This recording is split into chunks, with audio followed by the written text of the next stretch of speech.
A service of KIBMradio.com, the Internet's home for an all old-time radio.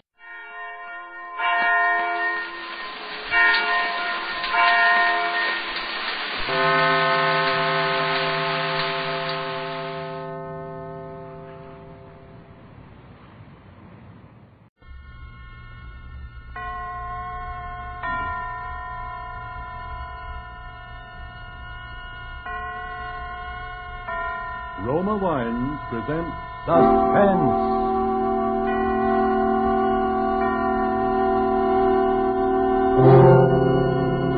Roma Wines, made in California for enjoyment throughout the world.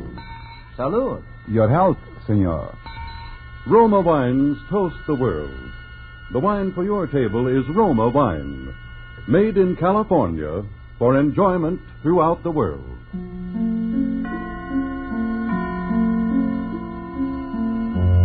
This is the Man in Black, here for the Roma Wine Company of Fresno, California, to introduce this weekly half hour of Suspense. Tonight from Hollywood, Roma Wines bring you as stars Dame May Whitty and Miss Maureen O'Sullivan. And so with the performances of these two distinguished leading ladies in the play called The Black Shawl, we again hope to keep you in suspense.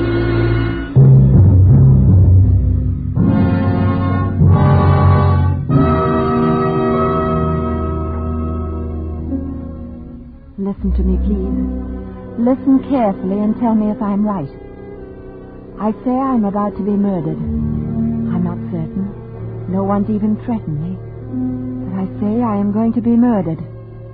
This is just a plain, ordinary-looking kitchen that I'm sitting in. But for me, I know it is a death house. If it were only 3 days ago and I could live them all over again. Oh, if it only were. The fair was being held in town, and everyone was gay. And Robert was late as usual, but I didn't care.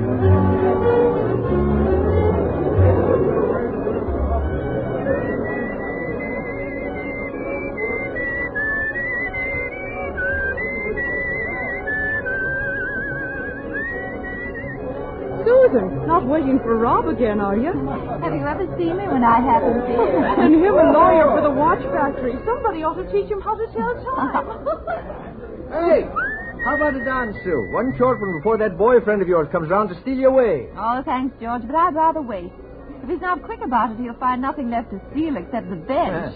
All right, but let me know if you're interested in a change of habit.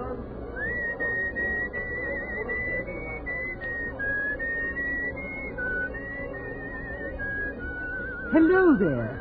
Oh, hello. I've been watching you sitting there, and I wondered whom you were waiting for. Oh, just a friend. I see. I don't wish to seem inquisitive. Please don't misunderstand. It's only that your face struck me as being unusually bright and alive, as well as being uncommonly pretty. Oh, thank you. Now, you see, I have an eye for faces. My son was a sculptor. He worked almost entirely with heads, and my job was choosing them. It's all very foolish, I'll admit. More so since he departed some time ago. Oh, I am sorry. Thank you. That's precisely why I was watching you. Of course, I know nothing about you any more than you do of me. But, by the way, what's your name? Susan Appleby. Mine is Elizabeth Marshall. How do you do? I live just the other side of town. Oh. Let me come to the point, Susan. I admire your looks, and I like the way you act and speak. I'm not a young woman, and I'm lonely. I have been ever since I lost my son. I need a companion, someone who can stay with me and help me, too. And you resemble closely my very first companion, my best remembered one. Oh, but I'll pay you well, £30 a month. Your chief occupation will be to brew me some tea and talk to me. Are you interested? Well, I have been seeking that sort of a position, but I... Splendid. You need look no longer. But you know nothing about me. I know that I like you, and that I want you to accept my offer. I'll return here at the same time tomorrow evening. If you do want the position, please be here. And believe me, I hope you are here. Good night, Susan. Good night. See you tomorrow at 8. All right. I'll be here.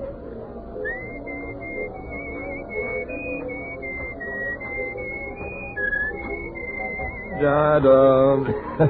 What do you mean you'll be here? Oh, Rob, you frightened me. Well, you were whistling our tune, so I thought you were expecting me. What do you think you're doing, making dates with strange women? Well, believe me, she is a strange woman. Mrs. Masters? Oh, no, she's nice. And, Rob, she offered me a position. I'm doing what? As a companion. Just what I wanted, and at £30 a month, darling. No small sum, that. Too bad you can't manage it. But I'm thinking seriously of it, Bob. Well, stop then. I don't want you ever to have one serious thought about anything. Now, Rob, I'm going to take it. What do you know about the old hen? Nothing yet. Sue, did you look at the way she dressed? Black from shoes to shawl. Why, the shawl's so large and black you'd hardly know she had a face. She seems charming. Well, she might well be, but I'm not so bad myself. Oh. And I want you for a companion, too. Let's push the wedding date ahead, darling. Make it any time you will. Oh, now, we've gone through this so many times, and you know it can't be done. But with the way you're coming along, and with £30 a month additional, why, Rob, in no time at all, we'll have all we need. You're an awfully stubborn fellow, darling. Oh, you know I'm right. How many evenings off will she allow you? We didn't get that far. Well, where's the place at, then? Well, that's strange. She left so quickly, I never had a chance to ask. Call it off, Sue. Well, why, Rob? Well, I don't like it. You know nothing about her, not even where she lives. Well, I told her I hardly spoke to her. Tomorrow I'll know everything. All right, my darling, you win. Oh. But let me hear from you as soon as you set there. Well, of course I will. Why, everything's going to be fine. Ah, I'm silly. Sure it will. Hello, darling. Hello, Rob. Everything will be fine for us.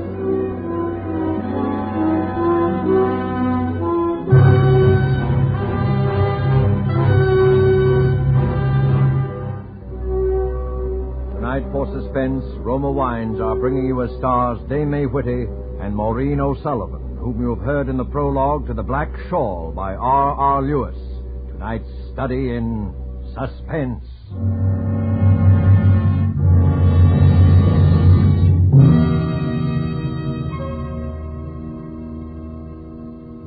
Far from the scene we have just left, far to the south across the equator, is another scene I ask you to visit with me.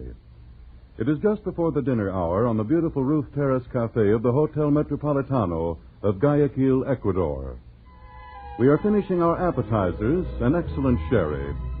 And lifting your glass, you remark to our host that you envy him such wine. He laughs. You are very kind, he says, but it is your own California you must praise for this splendid wine. For you see, it is Roma California sherry. Yes, in many far countries, where discerning tastes have found Roma wines, it is a luxury, imported and treasured.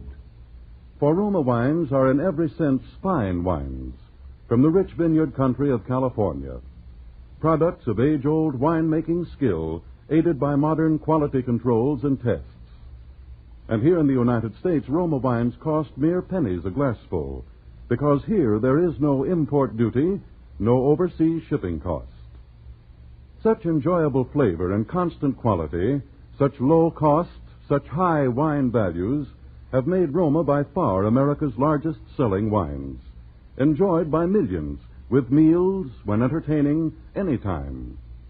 To enjoy these delights yourself, ask for R-O-M-A, Roma wine, made in California for enjoyment throughout the world.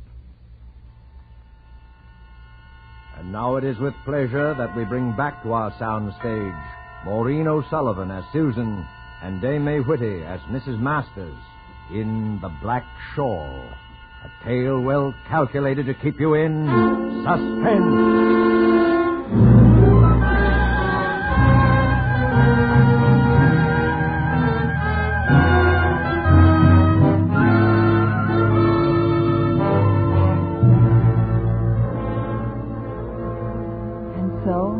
I was there waiting as Mrs. Masters had instructed me the following night.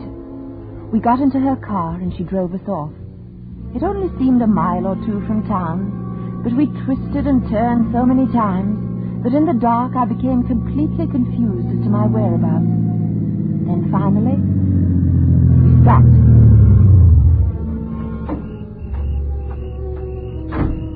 There it is, straight ahead, down the path. Miss Appleby, welcome to Masters Hall.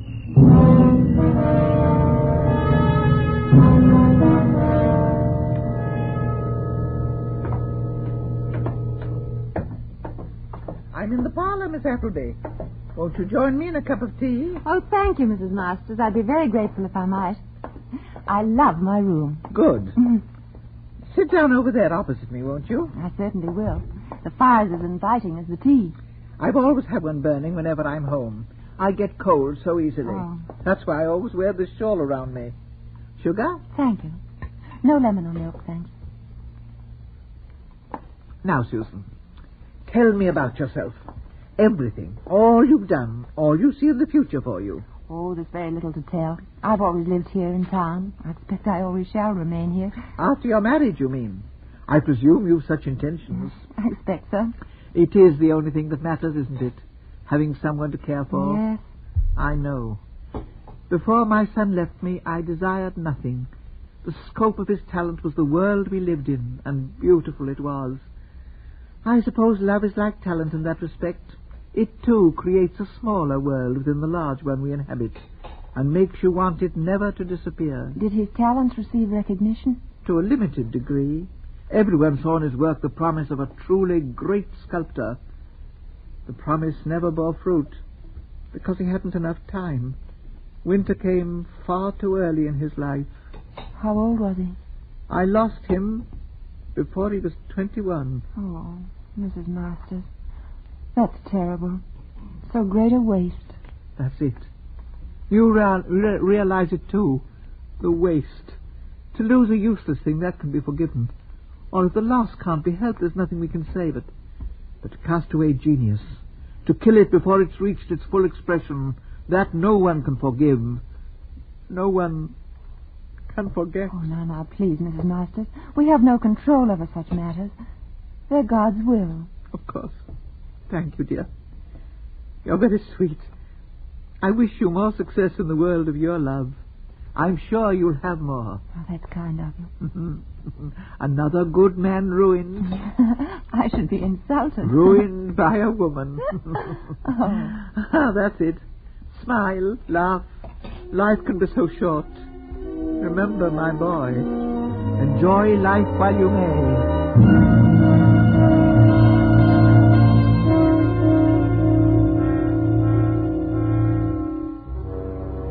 Well that first night, and did not awaken until almost 9. When I realized how late it was, I dressed quickly and ran downstairs. Mrs. Masters had left a note on the kitchen table, telling me she'd gone shopping, that I was to take my breakfast and then wait for her. I looked around to see if I might do something, but everything was in perfect order. I looked for a phone, thinking I'd call Rob, but I could find none in the kitchen or the center hall. Finally, I thought I'd take a look at the outside, get a bit of fresh air. I went to the front door and tried it. It was locked. I turned the bolt and pulled. The door was still locked. I couldn't understand. Then suddenly I realized the door was locked from the outside. I ran to the kitchen, not afraid, but surprised.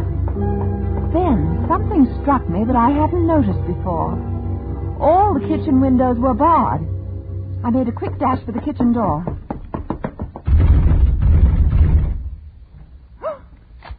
Why, Susan. Good morning. Did you have a good night's rest?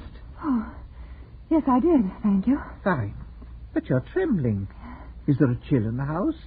You really should stay away from the doors. Oh, I know. I wanted a breath of air. The front door was locked. Was it? Yes. Oh, I must have done it automatically. You see, I've lived alone for so long, and it's natural for a person who lives alone to lock all doors behind them when they go out. Why are the windows barred? Oh, that goes back to the time my son did his work here. We had so much of it lying carelessly about all over the house. So much of value. Anyone might easily have climbed through the windows. Oh, of course. Oh, it's silly of me. For a moment, though, I felt so much like a prisoner behind those bars. An unusual experience for you, I take it. A very unusual one. Now you're smiling again. That's fine. My boy always liked to see a smile on a woman's face. Without one, he always said they reminded him of death. Yes. Death.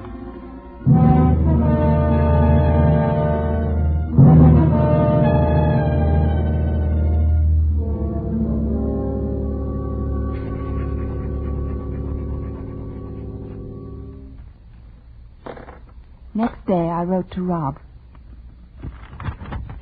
Please come to see me now, Rob, if you can. Everything's all right. Don't worry about me, but come to me. It's unbelievable, but I must tell you that I still don't know the address here. I cannot tell you how to find it. But someone must know Mrs. Masters and can tell you where she lives. I want to send this off to you now, so I'll close. I can't tell you, darling, how great is my need to see you and my love for you, Sue.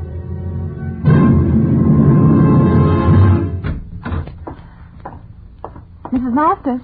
Why, yes, Susan, what is it? Where can I post a letter? Let me have whatever you want sent, and I'll drop it in the box when I go shopping tomorrow. Oh, I don't want to bother you. I'll take it down myself. No bother at all. There's nowhere else to post a letter, and I pass the box every day. Oh, but I'd much It's rather... settled. Let me have it. It'll be sent early tomorrow. Of course. Here you are. Thank you. And, Susan, I dropped my shawl. Would you mind? Oh, not at all. Exquisite, isn't it? Will you join me in a cup of tea? No, thank you. Mrs. Masters, this morning I said I was silly for feeling like a prisoner in your home, but the feeling is still there. What have I done or said that might create any such impression? That's not the question I'm trying to answer. I just feel it. The answer I don't know is, what do you want with me? Oh, what was that? Wait right here. I'll be down shortly. Where are you going? Upstairs. But you wait down here. Do you understand? No. No, I won't stay down here. I'm frightened. I'm coming up, too. No, dear. Don't worry about the bus. It hasn't broken at all. No. There's not a scratch on it. Dear, please don't cry. Susan, I told you to stay downstairs. What'd you come up for? All right. You know now.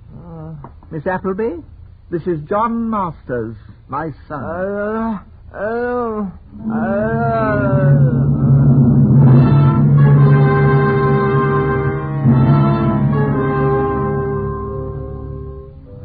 That night at dinner, there were three of us.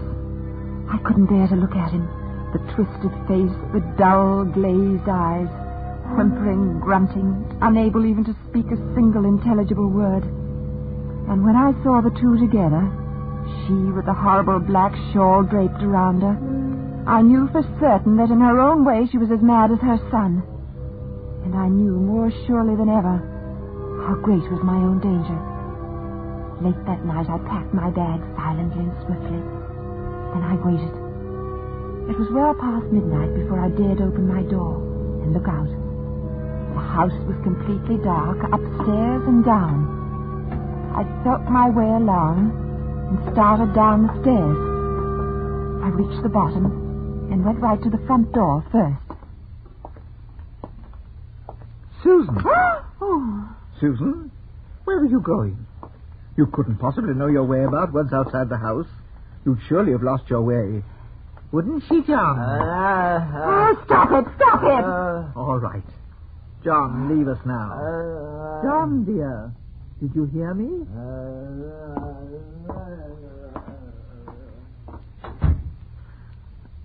Miss Masters, you have no right to keep me here if I don't wish to stay. Well, when I accepted this position, I was of the opinion that you lived alone. Conditions have changed, and now I wish to leave. Please, Susan, believe me, I don't blame you a bit. But think of me. Just for a single moment. Why do you think I asked you here? Do you believe it's so easy for me, chained to this lost thing? No one to talk to day or night. I needed someone. I need you now. But you told me he was dead. I never told you that. Only that he'd left me. And so he has. Oh, no, I won't stay. I'll go mad if I do. Very well, dear. It's no use trying to argue with you. But stay at least until tomorrow. You could never find your way tonight, and if you stay over, it'll give me a chance to find someone in town. I'd rather go now, if you don't mind. Tomorrow night. Just until then. Even if I've no one, well, you can leave after dinner tomorrow. I'll pay you 2 weeks' wages if you do. Please, you can't refuse me that. Well, I... Thank you. Thank you, dear Susan.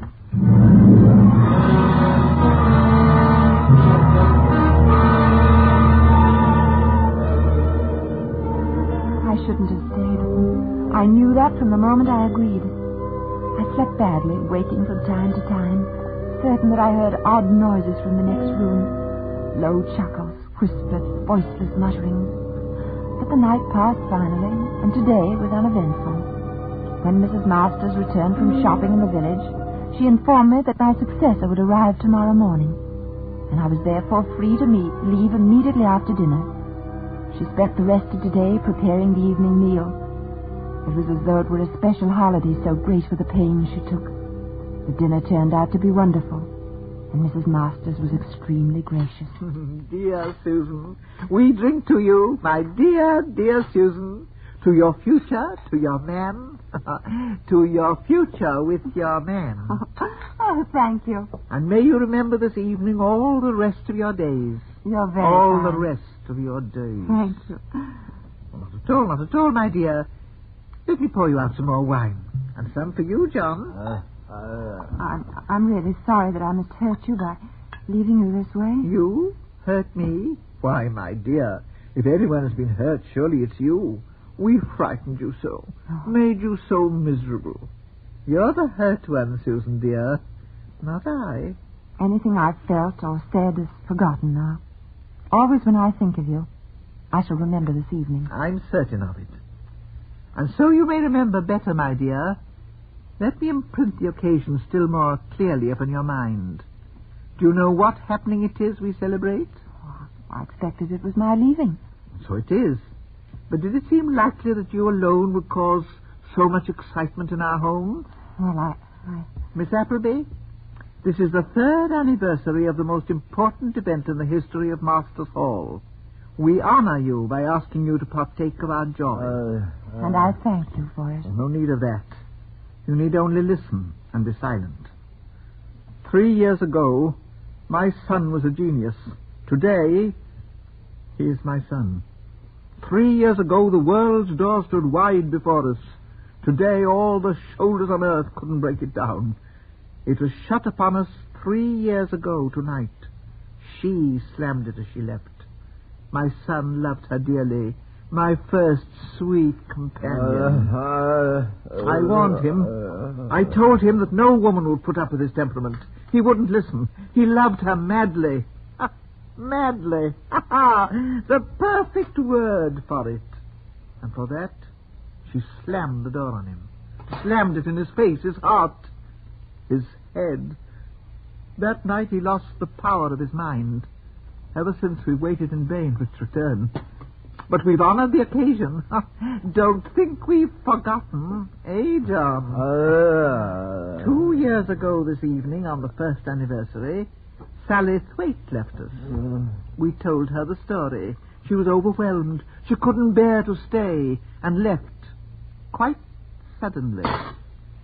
Last year, Catherine it was, Kitty, can't recall her last name at the moment. She wanted to leave us too. How could we refuse? And now, tonight, Susan Appleby. Tonight, Susan, you are leaving us. Where are you going, Susan? To the kitchen. Excuse me, please.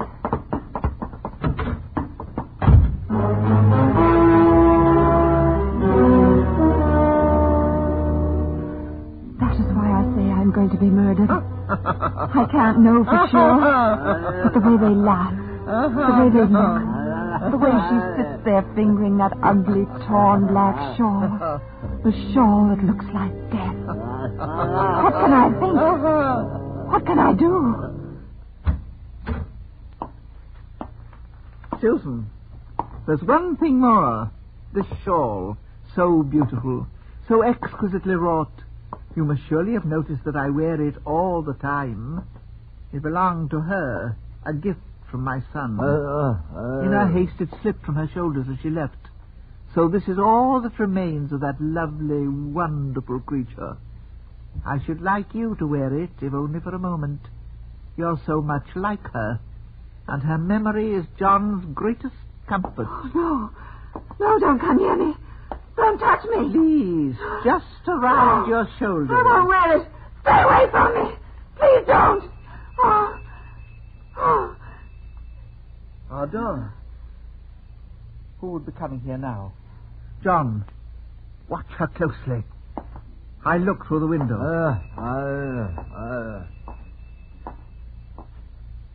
I don't know who he is, but he must surely have seen the light in the kitchen. I'll just send him away. I'll only be a moment. Watch her, John. If she shouts for him, well, you mustn't allow that, must you, John? So you'd better be still, Susan. Yes? What is it you want? I beg your pardon. I'm looking for a Miss Susan Appleby. You won't find her here, I'm sorry. Well, are you certain of that? It seems to me I recognize that shawl. It was worn by the woman Miss Appleby went to work for night before last. Surely this is not the only black shawl in the world. Nor am I the only woman who wears one. And I've been inquiring in the village, and all the shopkeepers remembered you as the woman who always does. So I followed you here this morning. Then I returned to the village, and now I'm back again. Well, you can return right to the village. If you must know, Miss Susan Appleby was here, but she was entirely unsatisfied with life and she's probably find her at home now. Well, all right. If she's gone home, I'll see her there. I'm so sorry for your trouble. Not at all. Thank you. Good day. Good day. Susan, was that you whistling a moment ago? I thought I told you to be still. Oh, I was nervous. It's a habit of mine. A very bad one, of which you've many. Among them, no doubt, is that of driving men mad. That one just now. The love in his eyes for you. I've seen that before. In other eyes. I'm so terribly sorry he's gone away. Perhaps he'll return another time. Stay away from me. Here now. The shawl's around you. Draw it tighter, John. Tighter. No, please. Let me go. Let me go. You heard her. Let her go. Adams, get him. Yes, sir. Draw it quickly, John. Quickly. No! You killed him. John! Susan, darling. Oh, Rob, you heard me then? Of course. This morning I went down to the local constabulary and persuaded Adams here to join me. I was interested, ma'am, because there'd been 2 disappearances in as many years. And just about this time. This sounded like a third. It almost ended like the others, too. Almost, but... After them. Lock the door. Let's have a hand here. We'll break it down. All right, oh. Watch out. Once we're in, she's mad and may try anything. Right. Let's go now. 1, 2, 3. All right. Oh. Well, look at that. The chandelier. Let's cut her down quickly. It's too late. Her neck's gone. Rob, the shawl. The black shawl. Oh.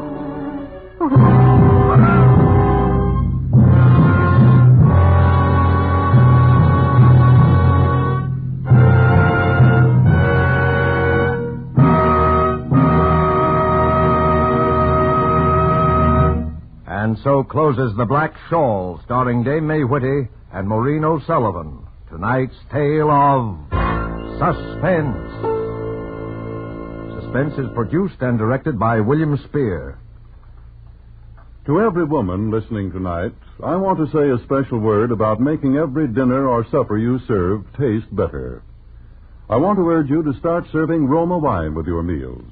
It's simple, the cost is very, very little, and it works magic in making food more enjoyable. You can serve Roma wine with any meal or any time in any kind of glass you wish. Serve it chilled. Try different kinds of Roma wine until you find those you enjoy most of all. Try hearty red Roma California Burgundy or the delicately delicious Roma California Sauterne. The cost is mere pennies a glass, but you'll find even a pick-up supper tastes like a banquet. Get Roma wines today. If your dealer is temporarily out of them, please try again soon. Just ask for ROMA, Roma Wines, America's largest selling wines. Made in California for enjoyment throughout the world. Dame May Whitty appeared through the courtesy of Metro-Goldwyn-Mayer and is currently being seen in the White Cliffs of Dover. Next Thursday, same time, Donald Crisp and John Loder will be our stars in another unusual study in mystery, suspicion, and dangerous adventure. At that time, you will hear the only ghost story ever to have been staged by Suspense. Presented by Roma Wines. ROMA. Made in California for enjoyment throughout the world. This is CBS, the Columbia Broadcasting System.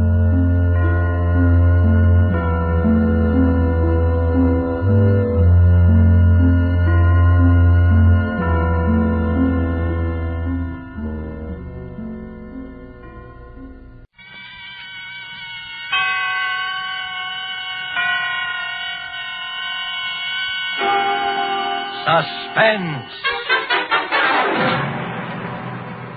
Tonight, The Man Who Knew How, starring Charles Lawton.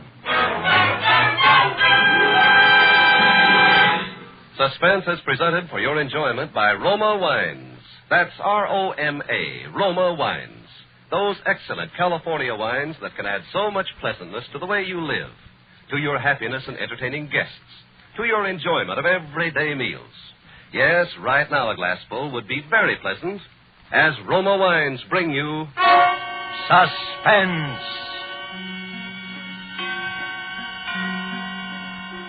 This is the Man in Black, here for the Roma Wine Company of Fresno, California, to introduce this weekly half hour of Suspense. Tonight from Hollywood, Roma Wines bring you a star, Mr. Charles Lawton.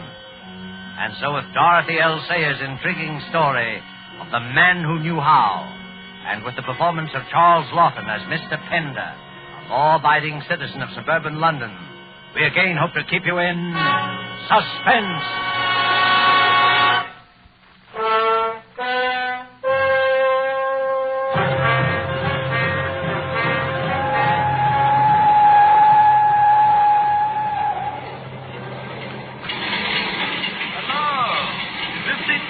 Oh, no, you're perfectly welcome, I'm sure. Oh, thank you.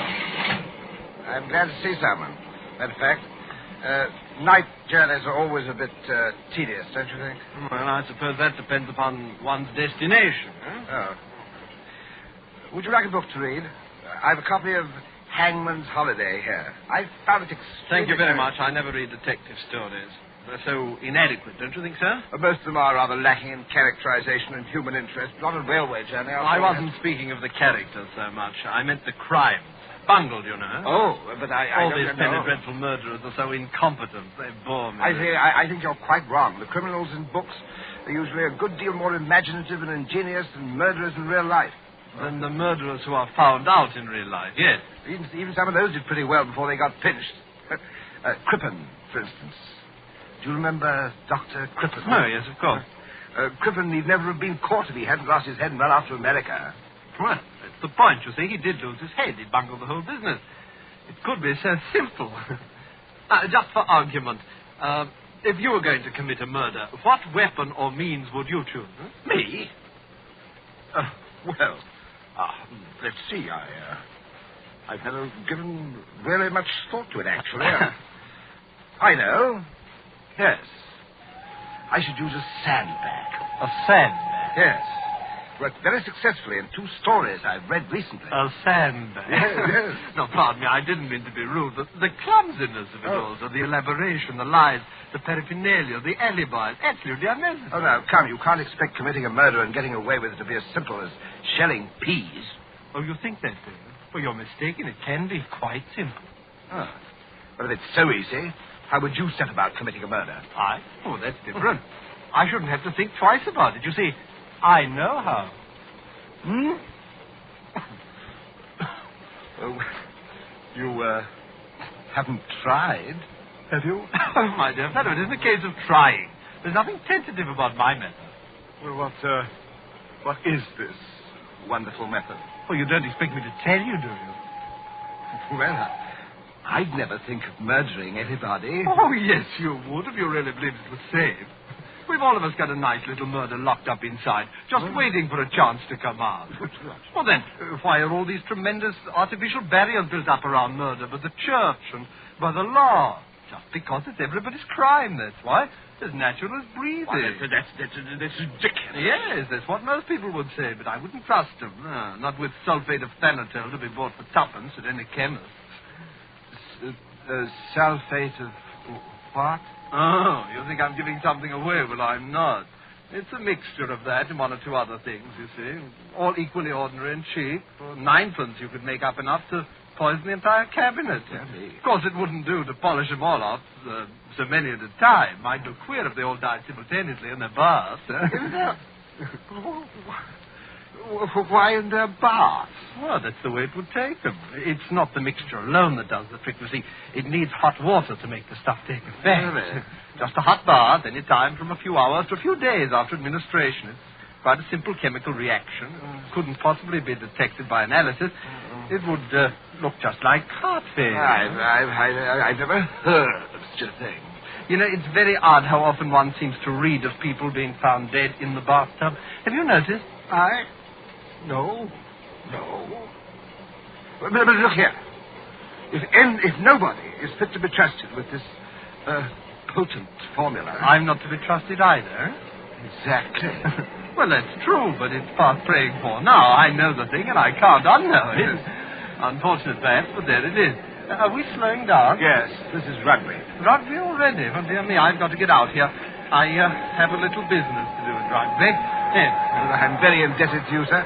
I've been quite entertained with your secret formula. Excuse me. What did you say was the name of that stuff? Sulfate of what was that? What? Oh, now, look here. If I were you, I'd just put it out of my head and forget it. Now, there's a good fellow. Forget it. Yes. Yes. I'll try to forget it.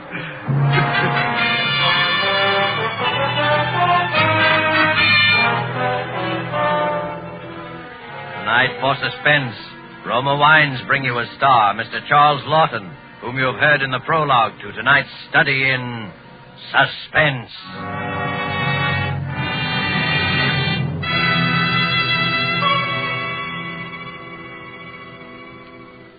Far to the south of us is our good neighbor country, Ecuador. Let's imagine ourselves there now, dining on the roof terrace cafe of the exclusive Hotel Metropolitano in Guayaquil, Ecuador. Near us, an American has just complimented his hosts on the magnificent dinner, to which his host quickly responds, "Ah, yes, it is true that our foods are famous. But from your land comes a rare delicacy also. It is this superb wine, so excellent that we in Ecuador import it from your United States. My friend, I drink to you in your own delicious Roma wine." Our Ecuadorian friend is right, for Roma wine's superb quality has won such favor in many far places that they import it, enjoy it as a rare luxury. But not so here in America. Here, millions know and enjoy Roma wines as an inexpensive, everyday delight, at meal times and when entertaining. So many, in fact, that Roma is America's largest selling wine. With no high import duties to pay nor expensive shipping costs, you enjoy these distinguished wines for only pennies a glass. Ask for Roma wines, which bring you old-world winemaking skill, plus Roma's own modern controls and testing. That's R-O-M-A, Roma wines, America's largest selling wine, made in California for enjoyment throughout the world. And now it is with pleasure that we bring back to our soundstage Charles Lawton in The Man Who Knew How, a tale well calculated to keep you in suspense.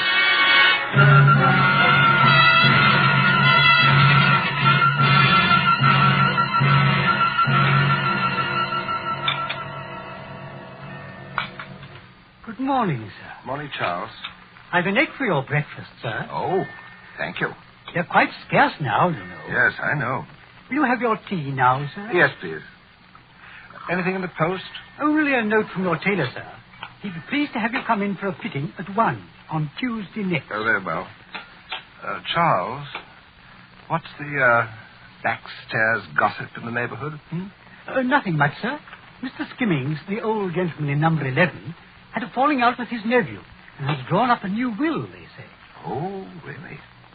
He's left everything to his new housekeeper, Mrs. Digby. Well, she's been with him nearly 20 years. It reminds me, Charles, I should draw up my will one of these days, you know. And, Charles, I shan't forget you. You've been more than loyal. Well, thank you, sir. Charles? Yes, sir. Charles, has it ever occurred to you that an unusually large number of people die in bathtubs? In bathtubs, yes, sir? You know, they seem to have a heart attack while in their bath and never come out of it. It's a common occurrence, I dare say, sir. There was one in the paper like that this morning. There was? Yes, sir. Right on the front page it was. That's how I happened to notice. Here. It's this account, sir. Let me see. Wealthy manufacturer dies in bath. Mr. Brittlesea it was, sir. One of the Brittlesea's engineering works at Rugby. Rugby? You know him, sir? No. No. But I believe the paper says his wife found the poor man. Heart failure.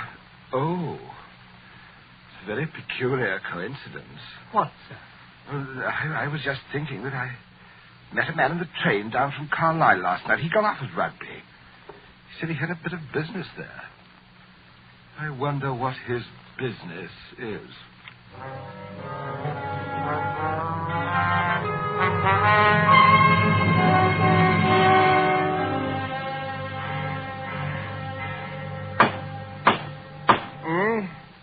Charles?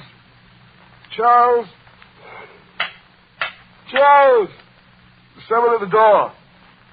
Oh, dear, the bell must be out of order. Charles! There's another slipper. Never find it so under the bed. Charles! All right, just a moment. Just a moment. Is anybody there? I'm coming. I'm coming. Oh, Mrs. Digby. Oh, I didn't mean to rouse you, sir. But Mr. Skimmings never kept the phone in the house, sir. And also, perhaps you could tell me who to call. Oh, step inside, Mrs. Digby. Now, what precisely seems to be the trouble, Mrs. Digby? Well, I thought he was a long time in the bath, sir. But I never dreamed. Has Mr. Skimmings been taken ill? Is that what's happened? Oh, worse than that, sir. All blue he is. Dear me. Oh, if only I'd looked in sooner, sir. But you know, a gentleman in his bath, how it is, sir. Yes, correct. I must say I've always been afraid something of this sort would happen. The old gentleman would take his bath so very often. Well, he's probably had a slight stroke, I don't think. I mean, I dare say the doctor will be able to bring him round. Not likely, sir. From the look of him, he's been dead for some time, sir.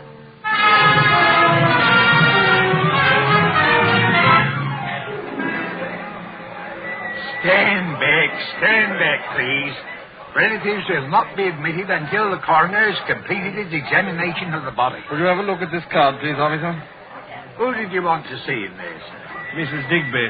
You'll find her in the library giving testimony, most likely. Oh, yes, they've discovered the will, I imagine. I don't know nothing about that, sir. Well, I just run in and have a look around. Officer! Officer! Yes, sir?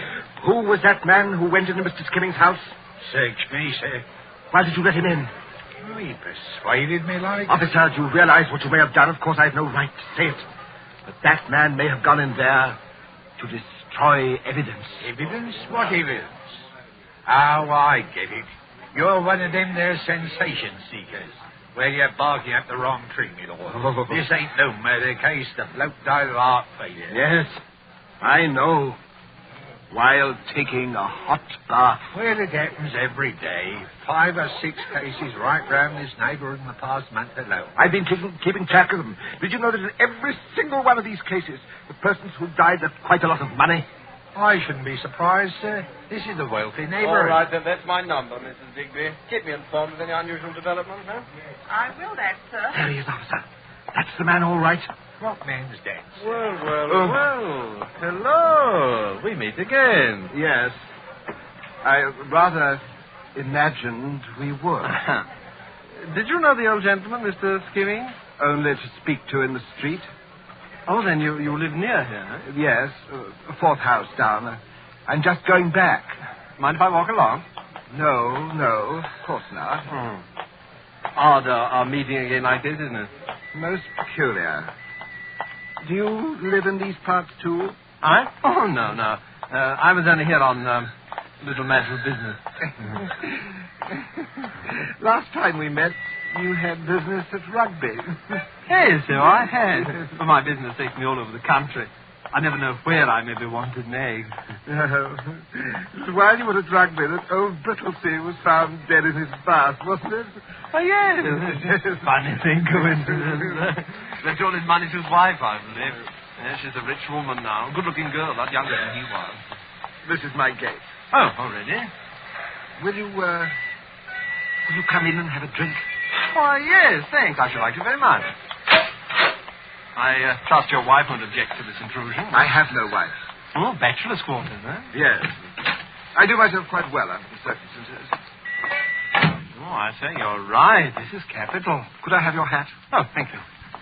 I think my man has gone off to bed, but I dare say we can manage, what? This way, please. Well, that fire looks good. Do you take soda? Yes, please. It's remarkable how many people have been found dead in their baths lately, isn't it? You think it's remarkable? Oh, I don't know. Perhaps it is. I suppose I've been taking more notice on account of that conversation we had on the train. Oh. It's a curious thing how when once your attention is attracted to any particular set of circumstances, that set of circumstances seems to haunt you, eh? True. Let's say you get appendicitis. Now, immediately the newspapers are filled with paragraphs about people who have died of or recovering from appendicitis. True. You see it mentioned in all the magazines. You'll discover that many of your friends and acquaintances have had appendicitis. The thing seems rather to pursue you. Yes, that's exactly how it is. And all these bathtub deaths, the sequence of events is the same in every case. The hot bath and the discovery of the body and then the inquest. Yes. The medical opinion, always the same. Death due to heart failure following immersion in too hot water. It just makes me wonder, you know how one does, whether anybody else had happened to hit on that drug you mentioned. What was the name of it now? I shouldn't think so. I fancy I'm the only person who knows about that. Are you a chemist? Well, I'm a bit of everything. Sort of a general utility. I do a good bit of studying on my own, too. I see you've got some very interesting books here. Yes, I collect modern first edition. May I see that green volume there, please? Oh, certainly. I'll set it down for you. The Henry James. Quite a bargain, really. Here we are. Oh, thank you. Oh, yes, an interesting hobby. E. Pender. That's your name, Pender? Yes. Everett Pender. You have the advantage of me now, sir. Oh. Well, I'm one of the great Smith clan and work for my brain. Here's your drink. You're retired, I suppose. Oh, thank you. Yes, only recently. I was in a bank until I came into this bit of money. Oh. Well, you're one of the lucky ones, not married, comfortably fixed. Yes, I dare say you won't be needing any sulfate of what? Any useful drugs in the near future? I shan't be coming to you for assistance yet a while. Besides, how should I find you if I wanted you? Oh, you wouldn't need to find me. I should find you. Never any difficulty about that. Well, I'd best be getting on. No, don't get up. I'll find my hat. Thank you for your hospitality. I don't expect we shall meet again, but we may, of course. Things work out so queerly sometimes. Yes, they do, don't they? Good night, Mr. Smith. Good night.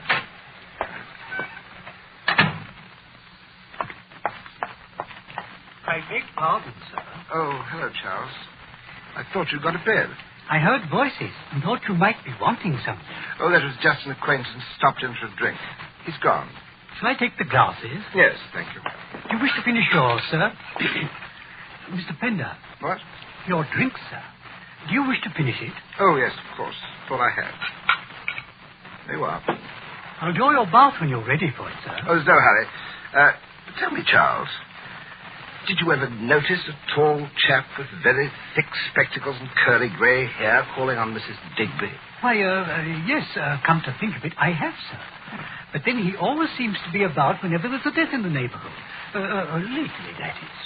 Did you ever talk with him, Charles? Why, not to mention it, sir. You did talk to him, Charles. Why are you so upset?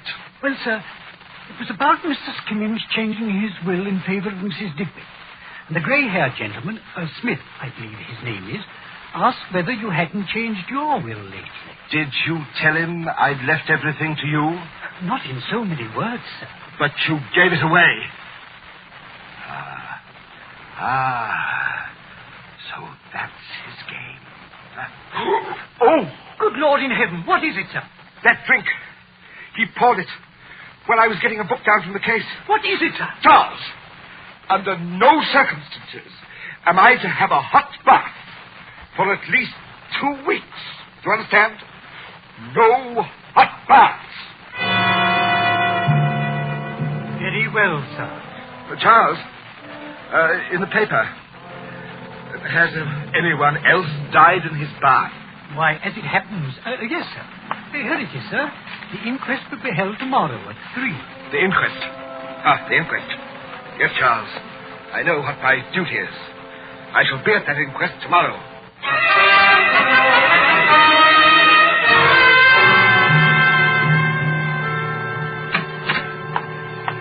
Good afternoon, sir. Hello, Charles. I was not expecting you home for a bit, sir.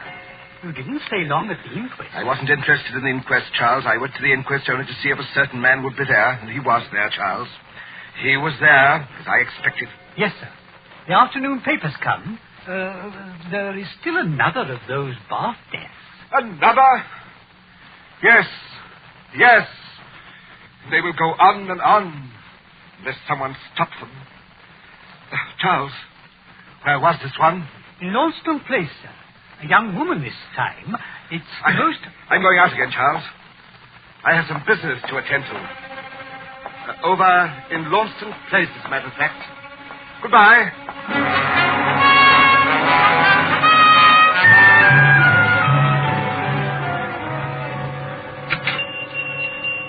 Yes, sir. What can I do for you, sir? Do you have one of those old-fashioned sandbags? Sandbags, sir? The kind one uses to keep drafts from coming in under a door. Oh, yes, I think we may have one there. Nice. Yes, there we are, sir. Not much demand for these nowadays. No, I suppose not. Careful if you use it on a stair landing, sir. You know, one of these fell and hit a woman on the head, a case I know. Knocked her out cold. You don't say. Really? Well, I'll be very careful. Yes, very careful.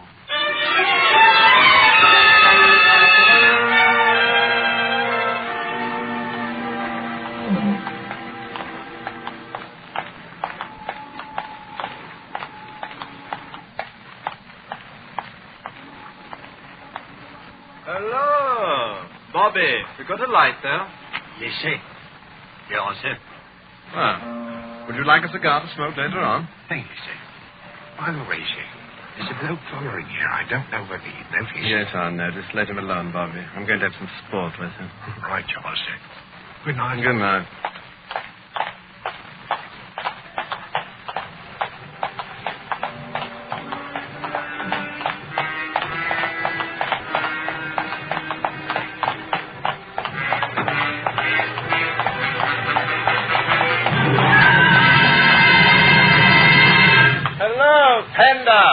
Come on out from behind that post. I know you're following me.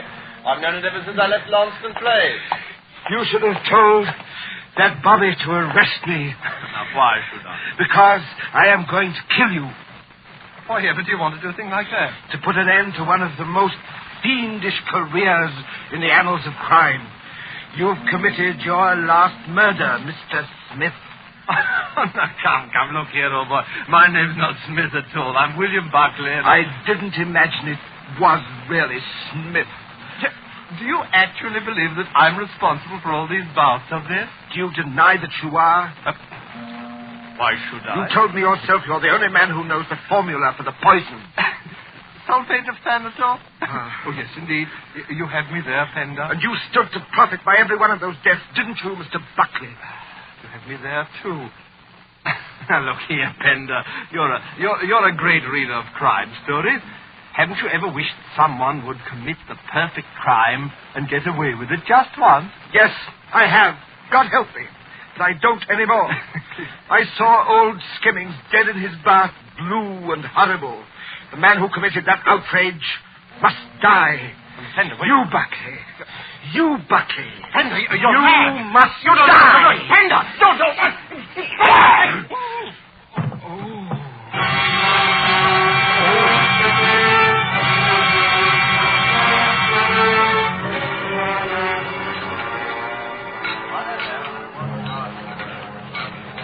Well, Mr. Fender.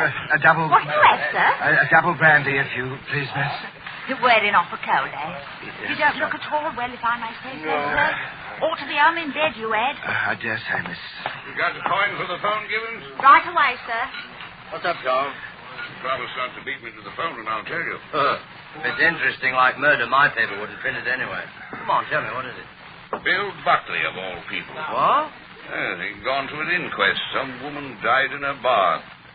Buckley must have been on his way to interview the husband at his laboratory. It was a rough district close to the river. Somebody crept up on him and gave him such a blow it broke his neck. Good Lord. Police say it must have been a sandbag. Well, who did it? Do they know? The vaguest notion got clean away in the fog. That's too bad. Bill Buckley was a great crime reporter. He was a decent sort, too. Yes, I worked with him for a time. Great sport, no end of a leg puller. I know. Did you ever hear about that sulfate of thanatol stunt he used to work? No, what was that? He'd look at you sober as a judge he would, and then tell you about this sulfate of thanatol, which Sulfate of thanatol. mixed with a few other things he said would cause death if you swallowed it and then took a hot bath. Nobody believed him, did they? No. Oh, yes. Oh, no. Yes, he used to work No. off that wheeze on poor boobs and railway carriages to see how they take it. Oh, Would no. you believe it, one chap Oh, actually... Mr. Fender! What happened? No, that bloke's fainted.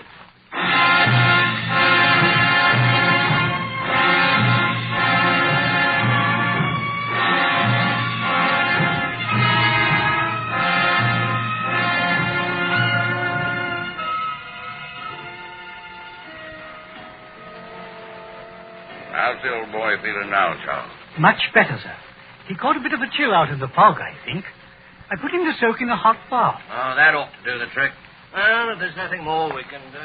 Mr. Pender wants me to thank you for bringing him home, gentlemen. No, there's nothing, really. Well, all right.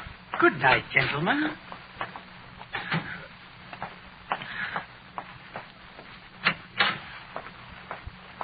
Is your bath hot enough, sir? Mr. Pender. Mr. Pender. I found out the name of that drug, Charles. Sulfate of thanatol. Oh, sir. Mr. Pender. Mr. Pender. You're... Please...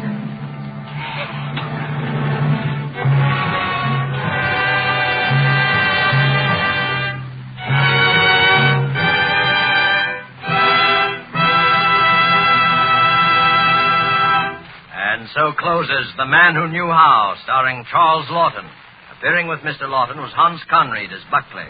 In tonight's tale of Suspense. Suspense is produced and directed by William Spear.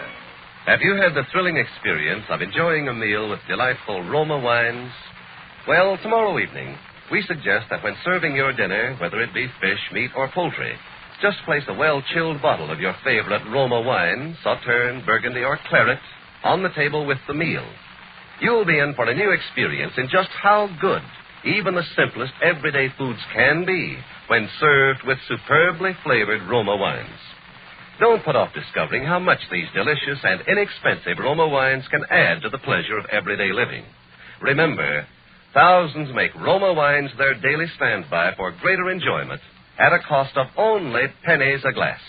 Ask for ROMA, Roma Wines, America's largest selling wine, made in California for enjoyment throughout the world. Next Thursday, same time, you will hear Miss Agnes Moorehead and Mr. Ray Collins as stars. They will be heard in The Diary of Saphronia Winters by the distinguished radio playwright Lucille Fletcher. Don't forget to listen next Thursday to Suspense. Presented by Roma Wines, ROMA, made in California for enjoyment throughout the world.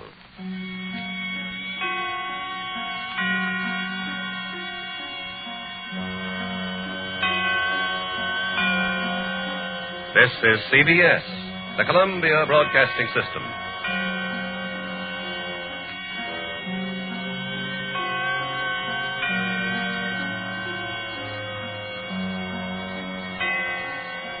Now, Roma Wines present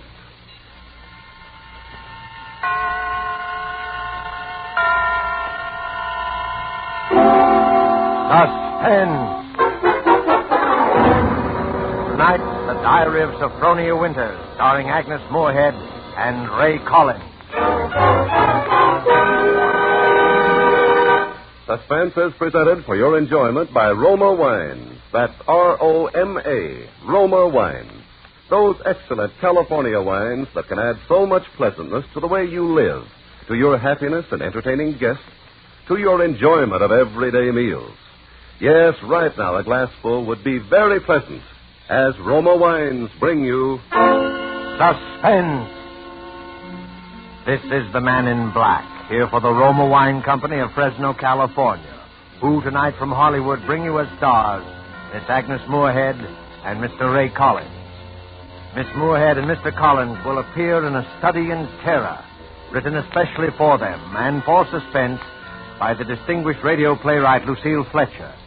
But before we take you to the scene of our drama, let's conjure up a scene of our own. Let's imagine ourselves in sun-drenched Havana, dining in the gay Club Montmartre. As you listen to the music, you put down your wine glass to tell our host how much you enjoy his hospitality. Part of the credit belongs to Cuba, he smilingly acknowledges, but part of the credit belongs also to your country for producing this excellent wine, which adds so much to our enjoyment. For this is Roma Wine from California in your own USA. Now, it is a fact that connoisseurs of many other lands know the excellence of Roma wines, made in famous wineries located in the heart of the choice wine districts of California.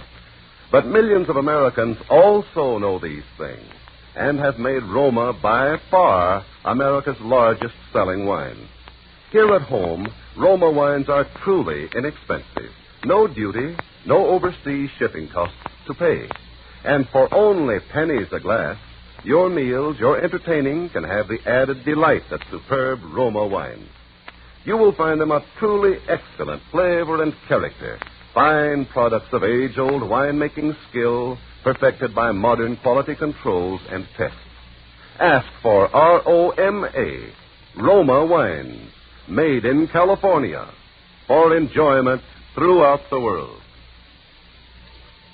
And now with the Diary of Saphronia Winters, and with the performances of Agnes Moorehead and Ray Collins, we again hope to keep you in suspense.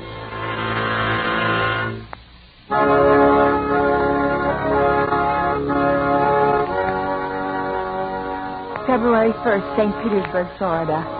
I, Saphronia Winters, have hereby begun this diary because on this date I feel for the first time that I've begun to live. Diaries are no good unless one has thrilling experiences. For 40 years, I've never had what could really be called a thrilling experience, but Papa's death has changed everything. Here I am in beautiful St. Petersburg with everything to start life anew, money in my purse, 2 suitcases full of new clothes, and a gorgeous new permanent wave. And Florida is really the land of romance. It doesn't matter whether you're 17 or 70. There are parties and dances and bingo games and flirtations for all. My landlady, in fact, tells me that people often become engaged and even married to perfect strangers overnight. I'm still shy, of course, but just the same, it's such fun and so thrilling to think one's fate may be just around the corner.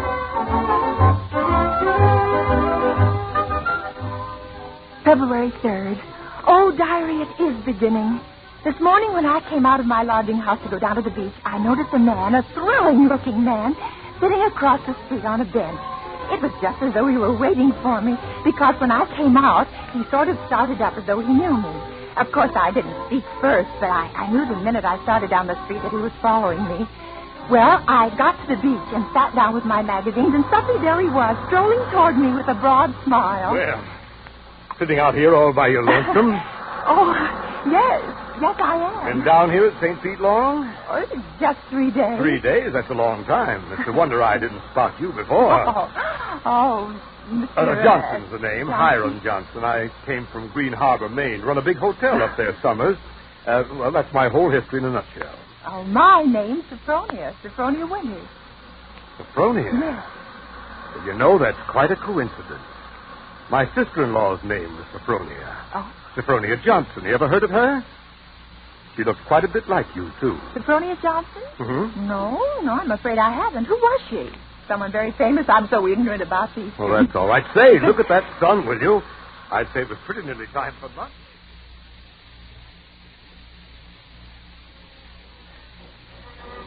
You know, Saphronia, it's kind of mysterious, us finding that 9-point starfish on the beach together. My sister-in-law, Saphronia, used to collect 9-point starfishes. To think your name's Saphronia. You find a 9-point starfish with me. Well, it kind of draws us together, huh?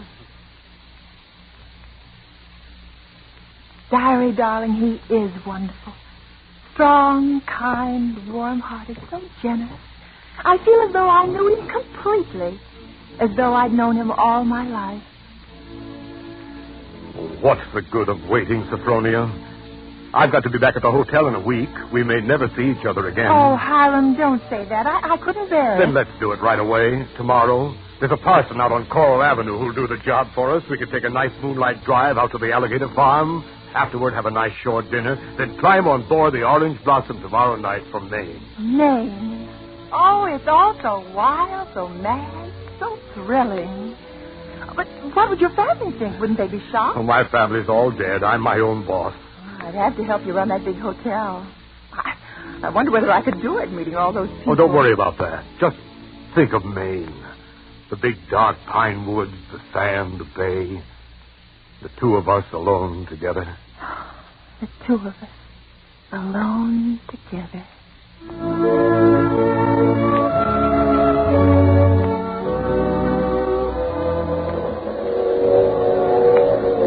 February 7th, on board the Orange Blossom. I was married in a wedding dress of Alice Blue Moray, with a frill of white organdy at the collar and wrist, and a rhinestone belt buckle. Hiram sent me talisman roses. I'm pressing one precious flower between the pages of this diary for luck.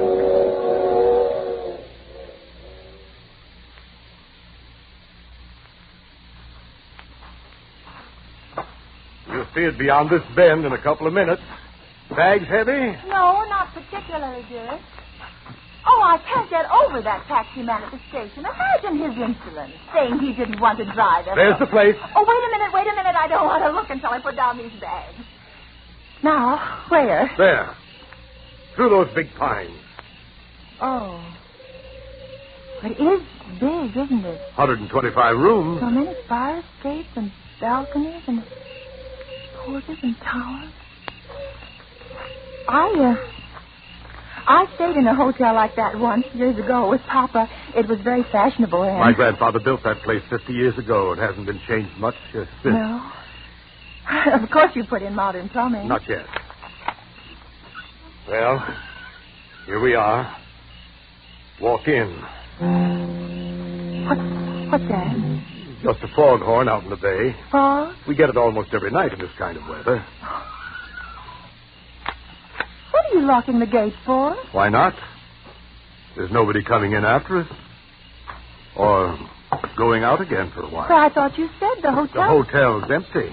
Empty? Hiram? What is it now? Hiram, darling, I know it sounds silly, but let's not go in there tonight. Let's wait until morning. Why? Oh, just because it's so dark and empty. There's not a light in the whole place, and no one's expecting us.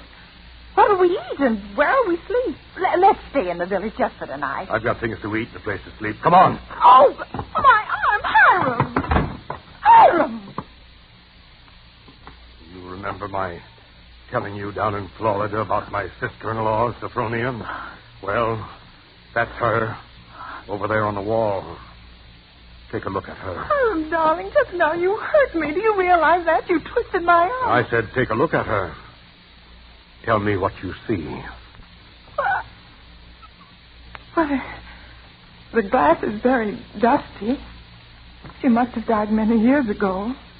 Yet her face is sweet. It's very sweet.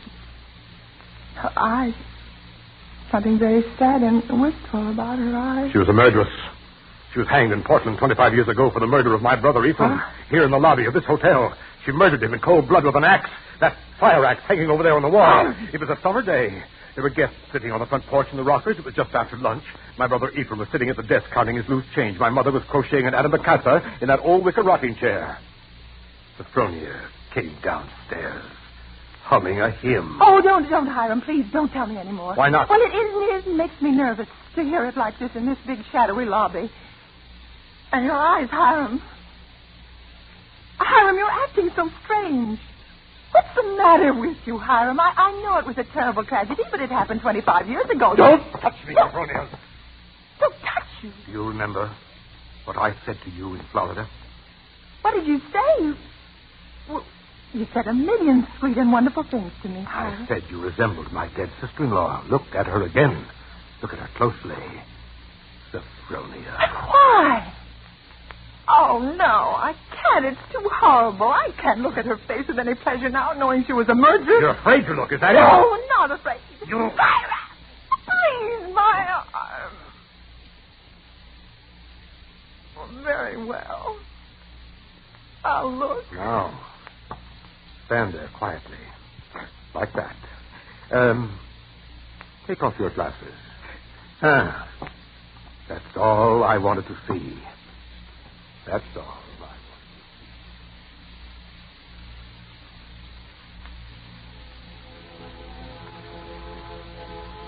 February 12th, Green Harbor Hotel, Maine. I can't understand it. I try to fathom it, but my head aches and my heart is heavy. The hotel is deserted, unchanged, and apparently uninhabited for 25 years. Wash bowls and pitchers still stand in the empty rooms, covered with spiders and cobwebs. Dust is everywhere. And the printed regulations on the walls are tattered and yellow with age. A row of broken rocking chairs on the front porch faces emptily out to sea. Can it mean this to be my home? Downstairs now in the shabby parlor off the lobby, playing the harmonium.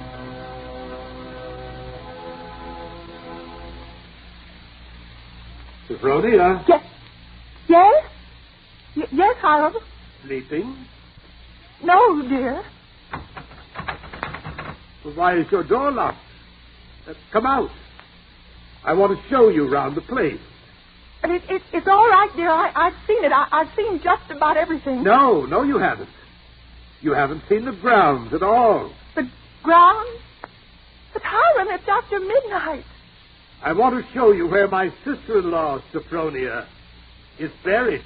Well, now, not tonight, dear. Please, it's so late and I have a headache. Open the door, Saphronia. I want you to come now. No, I shan't. Now go away and let me alone. I won't. No use carrying on like that. You see, I've got pass keys to all the doors.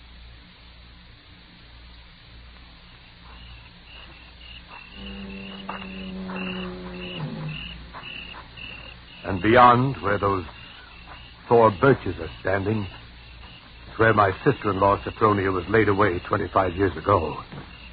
It was the biggest funeral in the neighborhood. Folks crowded outside the gate by the dozens trying to get a look, but we wouldn't let them. Buried her ourselves, without a service, out here by herself on the grounds. Ephraim is buried in town, but not Saphronia. I had a feeling that I'd have to keep an eye on her even then. Keep an eye on her? Oh, I knew she was one of those restless sleepers who wouldn't stay quiet in her own grave. I knew before the year was out she'd find some way to start roaming around, hunting for mischief again. She was a young she-devil to the core, Saphronia. They could hang her till doomsday. It wouldn't do any good. You mean you think she haunts this hotel? No, not this hotel. She never had any use for it, dead or alive. No, she makes for the warmer climates. She was always a cold-blooded little fish, freezing and shivering all the time. It's places like California and Texas. And Florida, she makes for. Florida? Yeah, that's one of her favorite haunts, particularly around St. Pete. She likes the flowers and the sun and the romance. Hiram, I feel cold. Do you mind if I go inside now? Just a minute. I haven't explained everything. You think I'm crazy, I guess. Crazy. But I'm a lot smarter than some people give me credit for. Because, you see, I have found her now 3 times. Do you, see that grove of birches over there? Under every one of them is a grave. I've found her wandering the earth in disguise 3 times. And I've killed her 3 times. And it still doesn't do any good. She's still restless. You mean you've killed 3 different women? So now I keep another grave to remind her. It's waiting now. Would you like to see it, Saphronia? No, Hiram, no, please. Are you afraid to see it, No, Saphronia? Hiram, you don't mean to say this. Did you think just because my name happens to be Saphronia and then I look a little like... Think what, Saphronia? Nothing.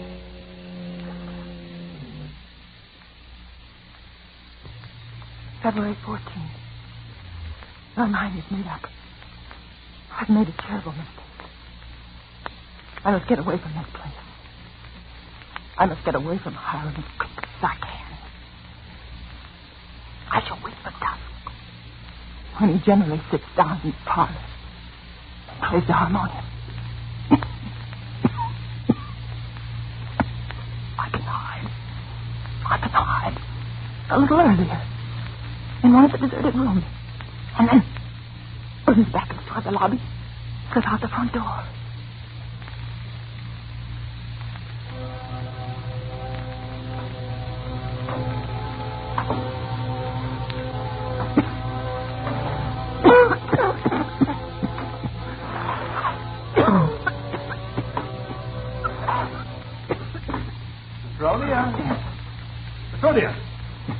Saphronia! Oh, there you are. What's the matter? Anything wrong? No, Hiram. You didn't want anything outside, did you? Because if you do, you'll have to ask me to get it for you. You see, I always keep this front door locked. Yes, And yes, Hiram. the back door, too. All the doors leading out into the porches and the fire escapes, and a good many of the windows. Makes one feel safe from thieves and peeping toms.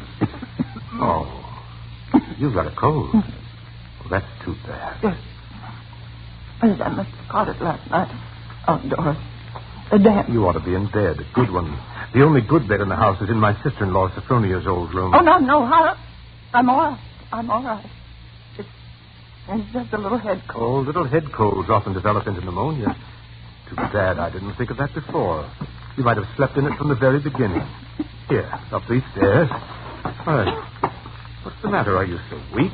No, I'm all right. This room is the cleanest in the hotel, too. I've always had a sort of suspicion about that. There, you see? I've kept everything as it was. What's the matter? Nothing. Nothing. It's just... Seems kind of familiar? No. No, it's just that seeing it so clean. Seeing it as though someone were living there, as though they'd only just stepped out for a moment. Just as she left us that afternoon when she walked down to murder my brother. You see her needlework on the table with a needle sticking in it? Her hymn book still open? She was very fond of singing hymns, Saphronia was. Had a nice voice, too. I used to accompany her. Oh. I'll turn down the bed for you. Then you can get undressed while I go and make you some hot tea. No, I don't want any. Here's the closet. You can put on one of Saphronia's dresses.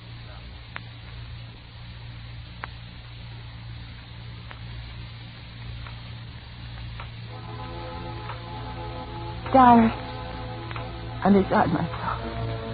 Oh, I shall go mad. 2 hours have passed since he locked the door on me. Night has fallen. I'm alone. Alone in this horrible room with its hideous little mementos of death. Oh, I'm sitting here at her little wicker table, trying to be calm, trying to write this. Somehow, when one writes about a thing, it doesn't appear so real. My hand has just brushed against her needlework, her hymn book. I can't bear having them near me. I must get them out of my sight anywhere in that closet or bureau drawer. Ready for your tea? No. Yes, Hiram.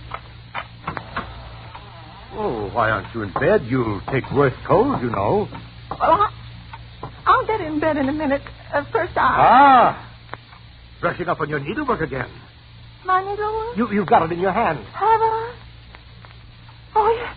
Yes, so I have. Oh, but I wasn't working on it, Hiram. I swear I wasn't. I've never done a stitch of needlework in my whole life. I don't know one embroidery stitch from another. Now, let me show you. Look. I don't even know how to hold the needle. No, get into bed, Saphronia. You're feverish. Before we go on, Hiram, before you go on thinking, we've got to have an understanding. You've got to let me explain. I was born in 1892 in Kalamazoo, Michigan. My name is Saphronia, that's true, but they name lots of people Saphronia. I was named for my grandmother. She just died. And... Yeah. Oh, no, you've got to listen to me. I lived in Kalamazoo all my life. My father was vice president of the Kalamazoo First National Bank. Everybody in town knew him, and they know me. If you'd only just write a letter or send a wire, I've never heard of Green Harbor my whole life. It never went anywhere. No. For almost 10 years, I stayed home day in and day out, nursing Papa. He had a stroke. I wasn't out of the house. It was a red brick house with green shutters.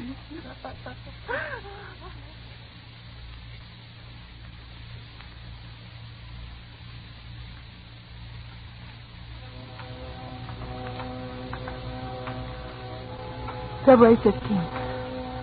I live only from moment to moment, listening to each creak upon the stairs. Oh, my cold is growing worse. I've been in bed all day. It's night now. The foghorn has begun to blow.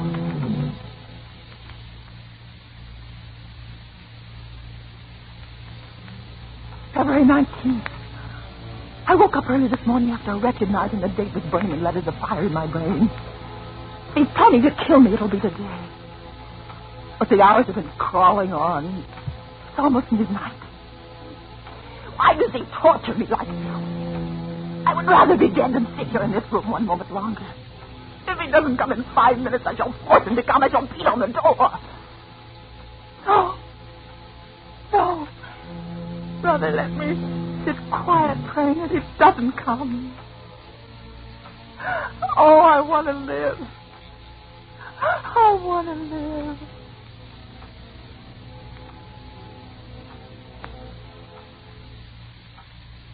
Saphronia. It's come. Saphronia, come downstairs.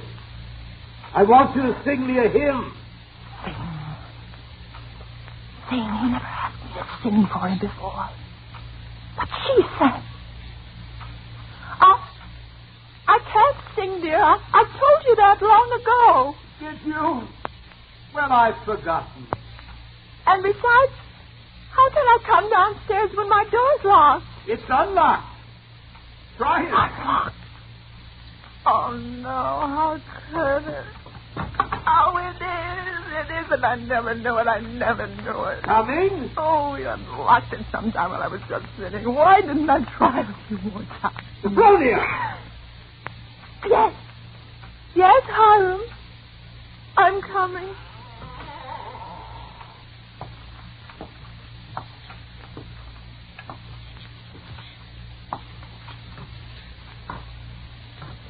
Hiram?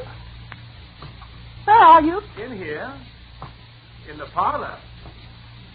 What are you doing there, Hiram? Waiting to hear you sing. You're at the harmonium? Yes. All right. I'll sing.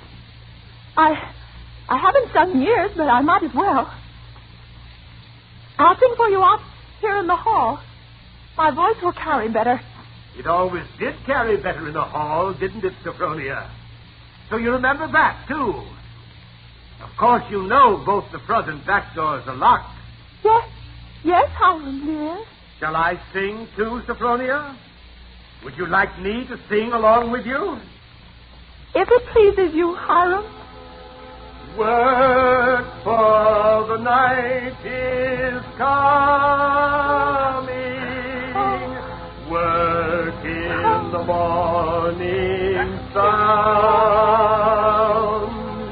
Work for the night is coming. When man's work is done. Work while the daylight darkens. Work in the summer sun. Work for the night is coming.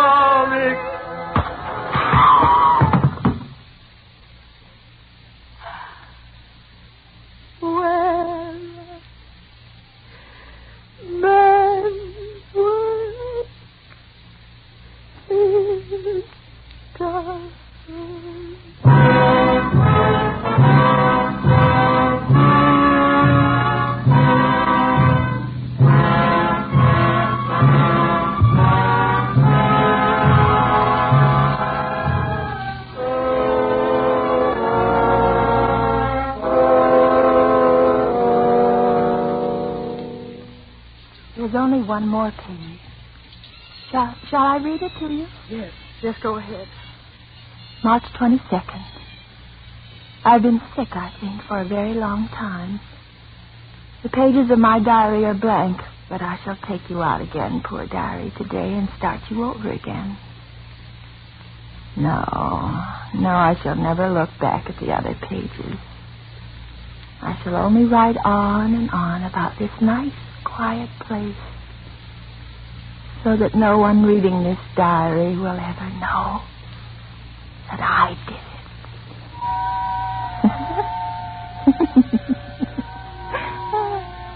But I did do it, diary. I was smarter than he. When I opened that door at the head of the stairs and heard the music, when I saw the fire axe still hanging on the wall.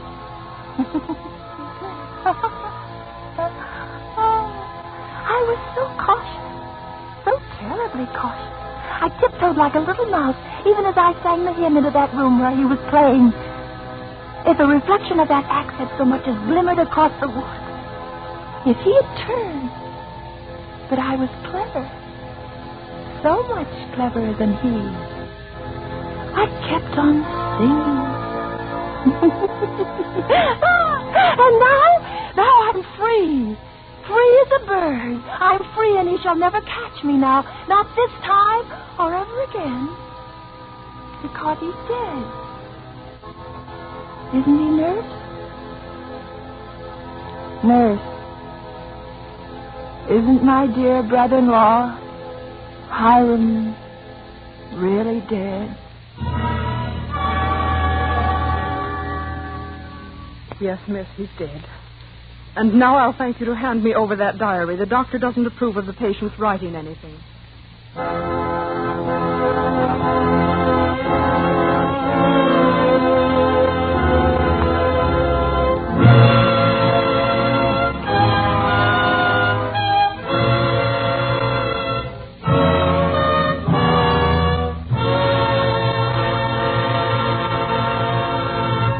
And so closes The Diary of Saphronia Winters, starring Agnes Moorehead and Ray Collins. Tonight's study in Suspense. Suspense is produced and directed by William Spear. It's my job, it's my privilege, to tell you how much pleasure and enjoyment you can add to everyday living by serving Roma wines, with meals, when entertaining, or any time. And in hot weather, let me suggest Roma wine cooler offers. Just put ice cubes in a tall glass, half fill it with your favorite Roma wine, then fill it up with sparkling water. For a sweeter drink, just add sugar and stir. Ah, that, my dear people, is really something. And it's so simple, so good, and so inexpensive. It's a fact. The cost of Roma wines is only pennies a glassful. Get Roma wines today. Enjoy them regularly. If your dealer is temporarily out, please try again soon. Just be sure you ask for ROMA, Roma Wines, America's largest selling wines.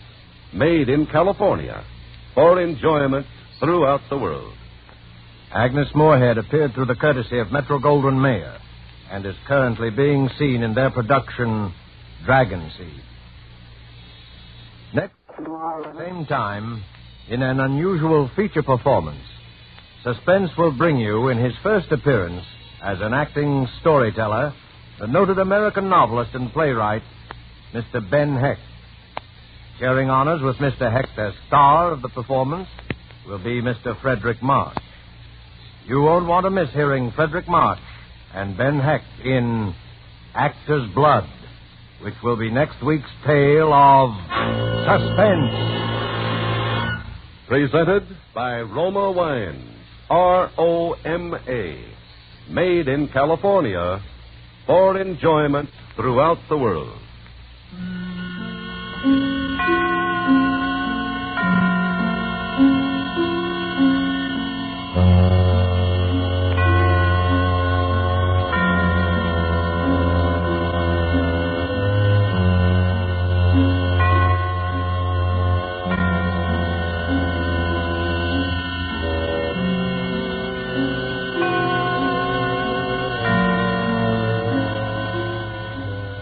This is CBS, the Columbia Broadcasting System.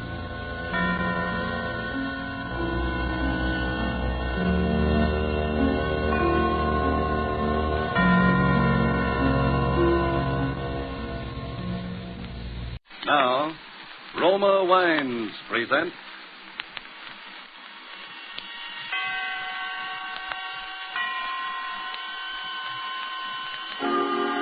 Suspense. Tonight, Actor's Blood, written and told to us by Ben Hecht, and starring Frederick March. Suspense is presented for your enjoyment by Roma Wines. That's R-O-M-A, Roma Wines. Those excellent California wines that can add so much pleasantness to the way you live, to your happiness in entertaining guests, to your enjoyment of everyday meals. Yes, right now a glassful would be very pleasant as Roma Wines bring you Suspense. This is the Man in Black, here for the Roma Wine Company of Fresno, California, to raise the curtain on a presentation unique in these weekly half hours of suspense. Tonight from Hollywood, Roma Wines bring you a star of the first magnitude, Mr. Frederick March. And in person, one of America's foremost tellers of tales, Mr. Ben Hecht of Broadway and Hollywood, who will appear as actor and narrator in a suspense play dealing with a mysterious death and the twisted passions and loyalties of the world behind the footlights. And so, with Actor's Blood, and with the performance of Frederick March, supported by Ben Hecht, from whom we will hear the narrative in the author's own words, we again hope to keep you in suspense.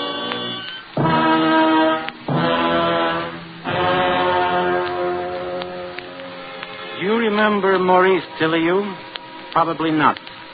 Only students of the theater or people old enough to have applauded the heyday of Mrs. Leslie Carter and John Drew and the theatrical didos of the Divine Sarah would be likely to remember. During the years I knew him, I saw him in harness but 3 times. Once in a revival, once at a benefit, and the 3rd time was the occasion of the anecdote I've set out to relate. By that time, his only claim to fame was the fact that he was the father of Marcia Tilliou. On a summer night in 1927, Marcia made a final exit worthy of the Tilliou tradition. For weeks after it happened, old Tilliou went around like the ancient mariner, holding with his baleful eye and his mournful song whoever crossed upon his path. But after a while, he too seemed to drop out of sight in the wake of his glamorous daughter, and like her was forgotten. Then late one night, as I was getting ready for bed, the bell to my apartment rang.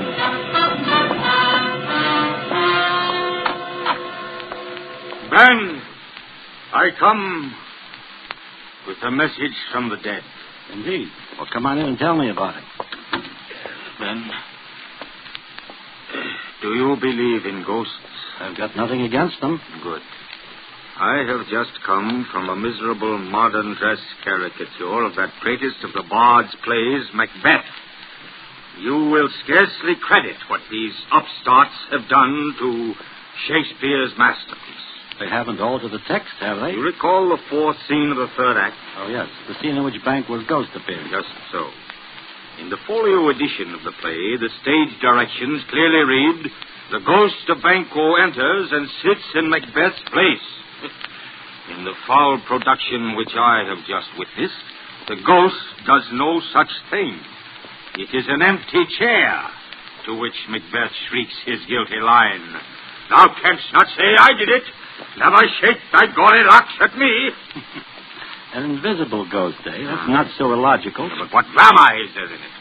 How can we feel Macbeth's terror if it's an empty stool at which he shouts, "Avaunt and quit me sight! Let the earth hide thee! Thy bones are marrowless! Thy blood is cold! Thou hast no speculation in those eyes which thou dost glare with." The way you read those lines, sir, I have no trouble at all seeing the ghost. Thank you. Now listen. I am going to produce that scene in modern dress, and it's not going to be a namby-pamby production such as the one I witnessed tonight. I am going to give a banquet at my home, and there is going to be a place set at the table for my daughter, Marcia. Look, Maurice, I'm very fond of you, Now, but... You are wondering why, aren't you? Ah, my boy, Like Hamlet, I am but mad north-northwest.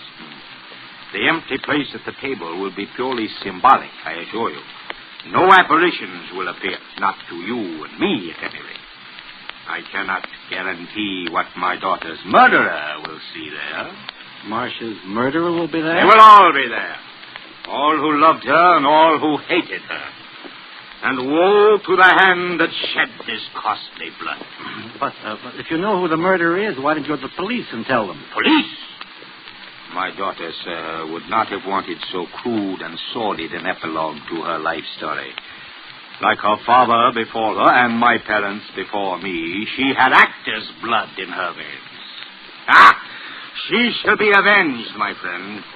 But it will be no affair of handcuffs and policemen. I'll not go whining on Marcia's behalf among the cigar butts and cuspidors in some precinct station. No, her murderer shall be unmasked at a mighty banquet. On Friday next, at 8:30, curtain time, my friend. I'll see you there. Yes, I'll be there.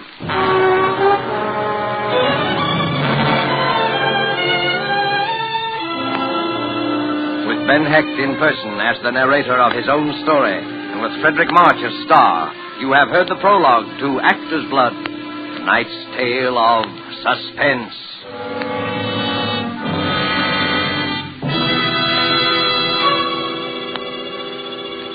And now, in this brief intermission, let us picture a scene beneath a radiant Caribbean moon at the fashionable Hotel Nacional de Cuba in Havana.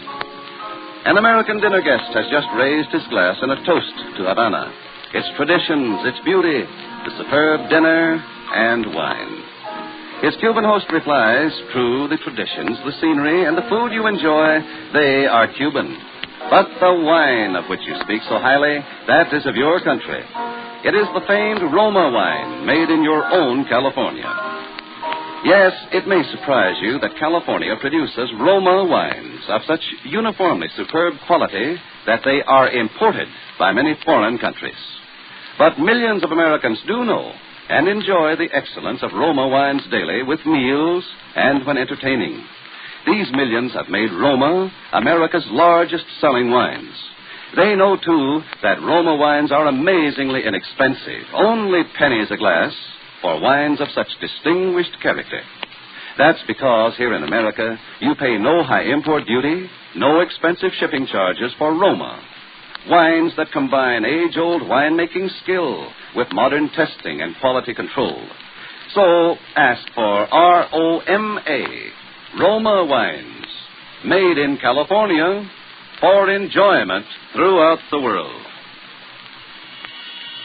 And now it is with pleasure that we bring back to our soundstage Mr. Ben Hecht, narrator and author of Actor's Blood, starring Frederick March.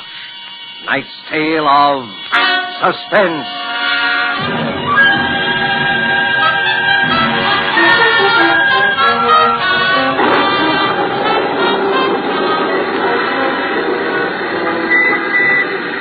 Rained on that Friday night. Thunder rolled in the sky, and the streets were full of that picnic-like confusion which storm brings to the city. Waiting under the hotel awning for a taxi, I was rather thrilled at the prospect of old Tiliou's dinner, for his intention was plain, to assemble a company of suspects in the murder of his daughter Marcia, and he was obviously going to climax the evening by some formal accusation of guilt. I knew pretty well who the suspects were, and I suppose I was one of them. Alfred O'Shea would be there, of course. Alfred O'Shea, the man who had written Marcia Tiliou's first successful play and her last. Broadway had its own private joke about the title of the last. It was called Forgotten Lady. It was after the final curtain of the last performance of Forgotten Lady that Alfred O'Shea chose to tell her. Marcia told the story at the time as a joke on herself. Hello, Marcia. Oh, why, darling. You waited for me in my dressing room like old times. I'm touched. Really touched. Look, sweetheart, you're off stage now, so cut the Bernhardt. You know why I'm here. I do. All right, I'll say it again. I'll say it for the last time. I want a divorce. I want to marry Rena Krasnov. I want to marry Rena Krasnov. Oh, such a bad line, and from such a great playwright. No, dear Alfred, not for her.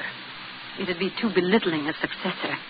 Oh, can't you see, darling, after all we've been to each other, it's like Pygmalion wanted to trade in his beautiful Galatea for a wooden Indian.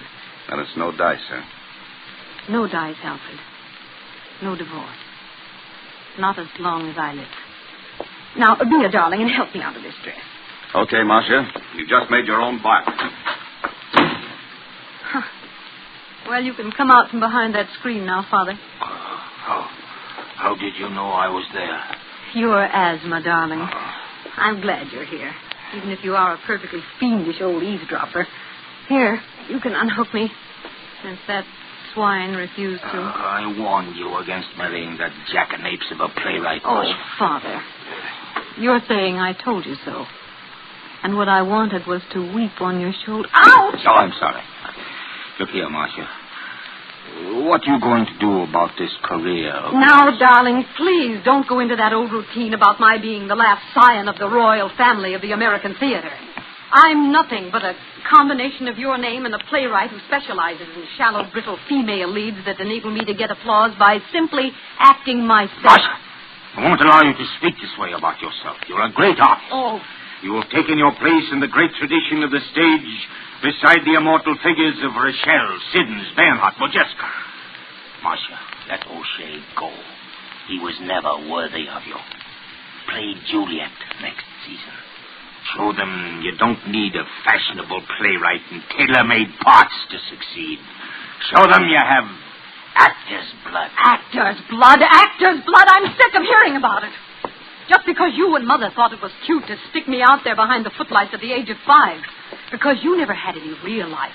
You didn't see any reason why your daughter should have. I'm supposed to have actor's blood. All right. I'm only thinking of you, Marcia. Only of you. But that O'Shea is a hot-headed Irishman. He came very near to threatening your life when you refused to do as he asked. Good. I wish he would kill me. I'm sick of the whole rotten business.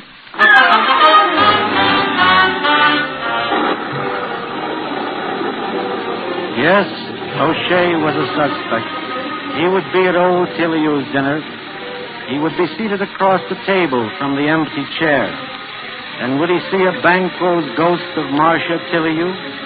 But O'Shea would be in a goodly company of suspects. Fritz von Klauber would be there for sure. Fritz von Klauber.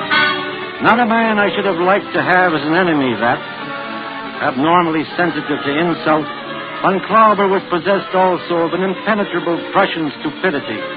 His first American production was a play called Jubilee for Spring, and Marcia Tilleyoux starred in it. It was the most sensational flop of the Broadway season. After the first night performance in the 21 Club, Marcia held her own private autopsy on von Klauber's dead turkey. You see, darling, Mr. von Klauber, my esteemed producer, loves his turkey farm so much he sometimes forgets he's on Broadway. Terrific, Marcia. How about that for my column? Sure, Walter, anything at all. It's all yours. Exclusive. Marcia, von Klauber, he's over there at the next table. He's heard every word. Good. Let him hear. He's going to hear from me in the morning anyway when I start looking for a new producer. Go ahead, my sweet Marcia. Go to it. Rag me in public. I could kill you for this, do you hear? I could kill you. Oh, you could, darling. Well, if my beloved husband doesn't do me in as he keeps threatening to do, perhaps I'll ask you to oblige. I may yet be spared the nuisance of doing the job myself. Marcia, I forbid you to talk like this. Sorry, Father. It must be the actor's blood cropping up again.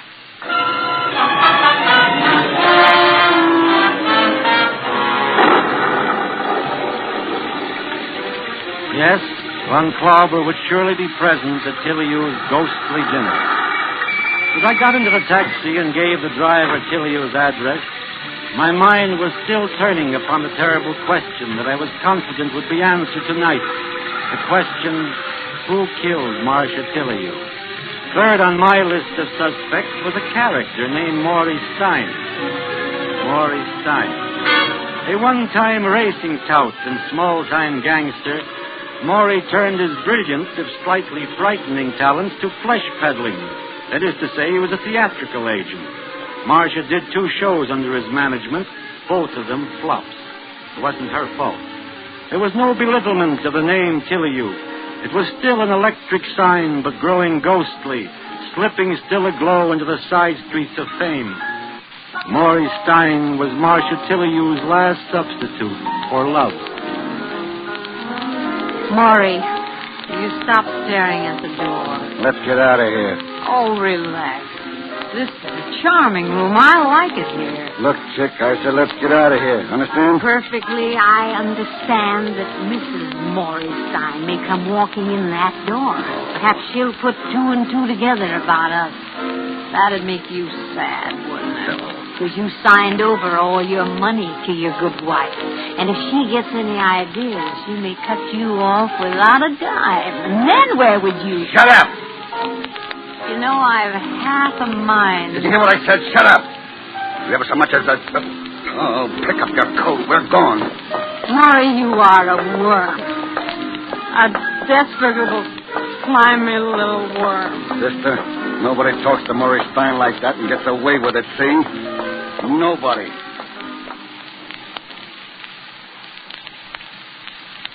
There was to be one more opening night in Marcia Tilleyu's career. And, ironically enough, the 3 men she had cause to fear most of all her enemies were doing the honors. O'Shea had written it, Von Klauber was the producer, and Maurice Stein had put up the money.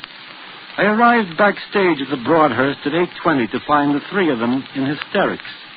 10 minutes to curtain time, and no Marcia. I found old Tilleyu sitting in her dressing room, nursing a sprained ankle and very upset. I'm worried.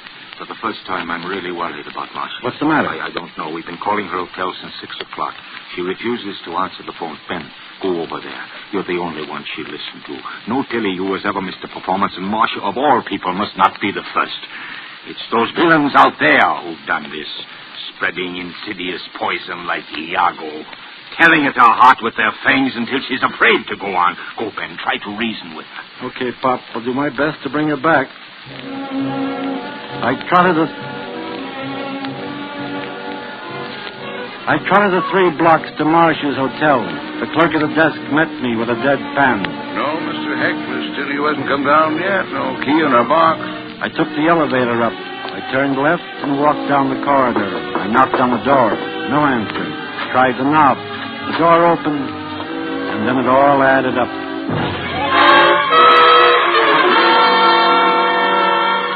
Yes, it added up to a gaudy room in shambles, mirrors smashed, perfume bottles shattered, the portrait of Marcia's Pierrette cut to ribbons. And finally it added up to Marcia herself, cold and white and terribly beautiful, lying there on the bed with 3 round bullet holes in a neat triangle just over the heart. There was no mistaking it. Marcia Tilleyu was dead, murdered.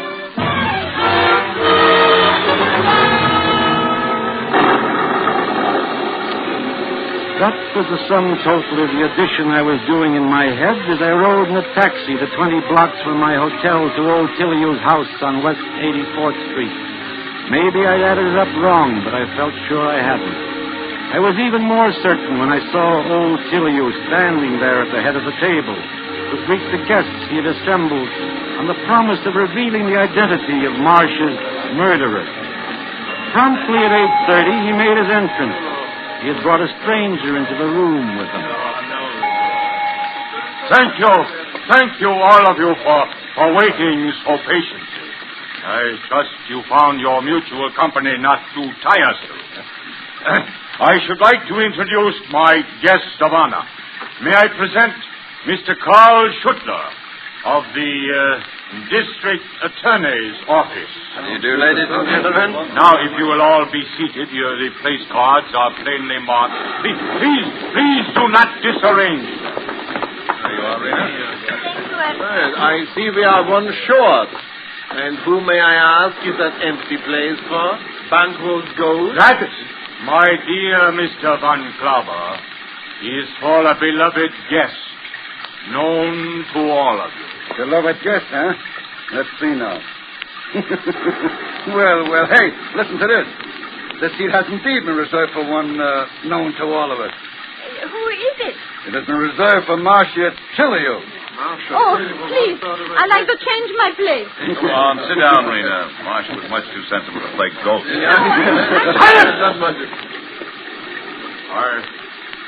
I am an old actor. With the audience seated and the curtain up, I find it hard to wait. Art is long, but time is fleeting. And there is one who bids me speak. Love, hear thou. How desolate the heart is ever calling, ever unanswered, and the dark rain falling then as now. You are wondering if I really believe my daughter Marcia is present in this galaxy of her friends. It may be the wandering wits of an old man, but I see her sitting there, tragic and beautiful. About her the sound of rain and of sweet bells jangling out of tune. Forgive me. You've not come tonight to hear a doting father spread his miseries before you, but for sterner business, which, from your courtesy or attentiveness, I feel sure you have guessed. Mr. Schutler asked me to tell him this matter privately, but I refused. For you were all her friends, her honorable friends, and I wanted you present. Who killed my daughter? Who took her life? There's the question. I have the answer. Yes, Mr. Schutler, the murderer is here. He sits here, sir, among us now, at my table. Shall I lock the door now, Mr. Tillyu? Yes, lock the door. Lock it tight. Leave no chance for escape. It's too late now. No power in heaven or earth can save him. All right, Mr. Tillyu, the door is locked. My friends, is this not like a play? Your face is waiting for the name of Iscariot, the Judas. That's it. Clear your throat. Fidget, squirm, look about you. Who knows, eh? The villain may be right beside you. And who knows but that you may be his next victim. Mr. Tillyu. I keep my promise, Mr. Schutler. I have the proofs, all of them, enough to send the murderer from this table to the gallows. The one who killed Marcia is looking at me now. The blood on his hands, the terror in his eyes. I'll tell you his name. His name is...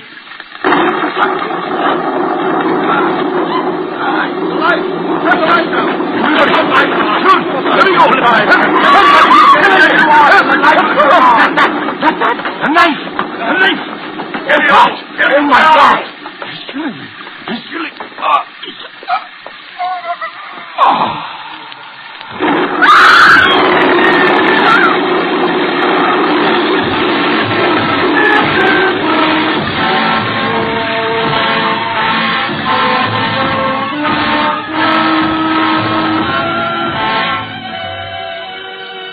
A dagger handle protruded from old Tillyu's crimson shirt front. His eyes were closed. We carried him into the next room and waited outside while the doctor worked over him. Mr. Hecht? I'm Ben Hecht, Doctor. Oh, will you come in, please? He's asking for you. Doctor, is he The been... knife pierced the heart. He hasn't much longer. Ben, is that you, Ben? Yes, it's me. Who did it? Lean over. Lean over so I can see your face. There. Satisfied? Oh, something fell out of my pocket. What? What is that? It's a letter. I must have stuck it into the pocket of the suit the last time I wore it. What's in that letter, Ben? I don't know. I haven't even opened it. That's Marcia's handwriting. A letter from the dead. Open it, Ben. Read it to me. Look, you mustn't excite yourself. When was that letter mailed? Postmarked the 10th. Must have been the day before. No. Read the letter, Ben. Read it. All right. Yeah. What does it say, Ben? Read it. It says, Dear Ben, this is to remind you of the opening at the Broadhurst tonight. I hope you will be there because I sincerely believe that this is one of the greatest roles I have ever played, and I'm so anxious to make good in it because of Father's faith in me. Oh, she cared. She really cared. What I thought. Sure she did. And she'd have been proud of your performance in there this evening, too, Pop. You were great. Thank you. Thank you, Ben. Thank you. Doctor. Yes, what now? Oh. Well, that's that. He was quite an actor in his day, wasn't he? Yes, quite an actor. How is he, Ben? What is he? He's dead. I've got a letter here that will explain everything. It's a pity I didn't find it sooner. I haven't had the dinner suit on since the night of Marcia's opening. It fell out of my pocket when I leaned over the bed in there. It was written by Marcia Tilleyou, the day she died.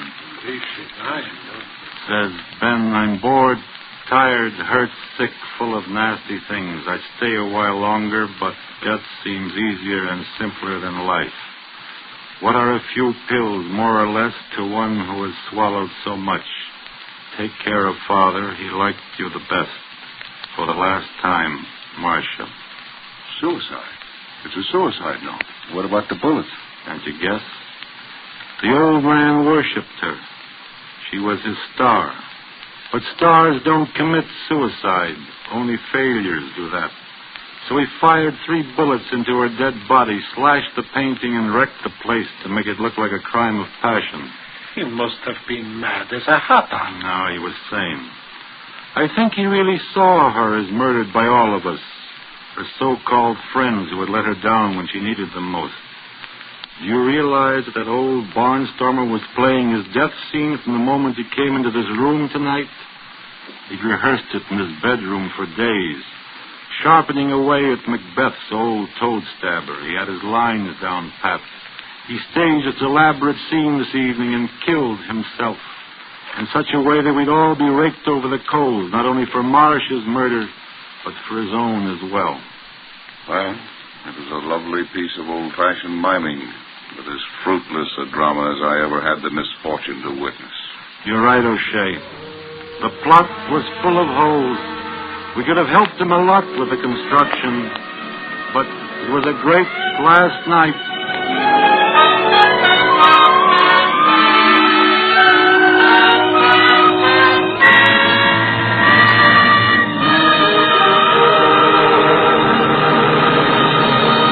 And so closes Actor's Blood, written and narrated by Ben Hecton, starring Frederick March. Tonight's study in Suspense. Suspense is produced and directed by William Spear. Have you discovered, as thousands have, how much Roma wines add to the enjoyment of your meals? How their superb flavor makes special occasion feasts out of everyday meals?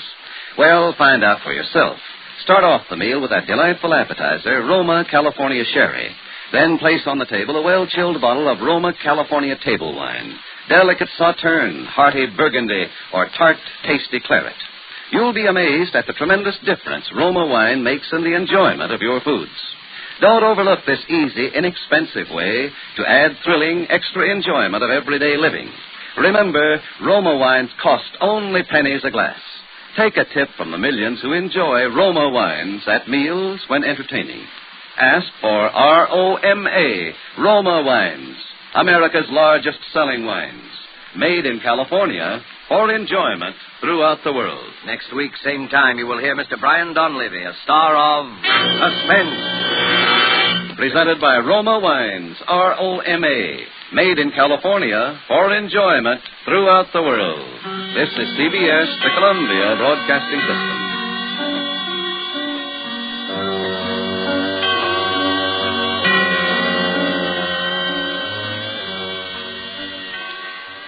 Now, Roma Wines present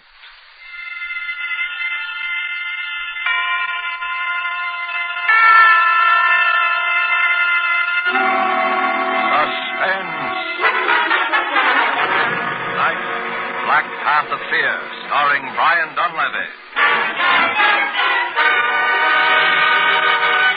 Suspense is presented for your enjoyment by Roma Wines. That's R-O-M-A, Roma Wines.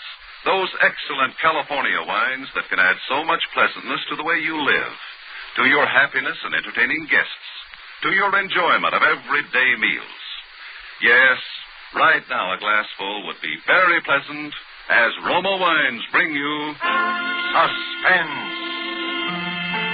This is the Man in Black, here for the Roma Wine Company of Fresno, California, who tonight from Hollywood bring you as star Mr. Brian Dunleavy.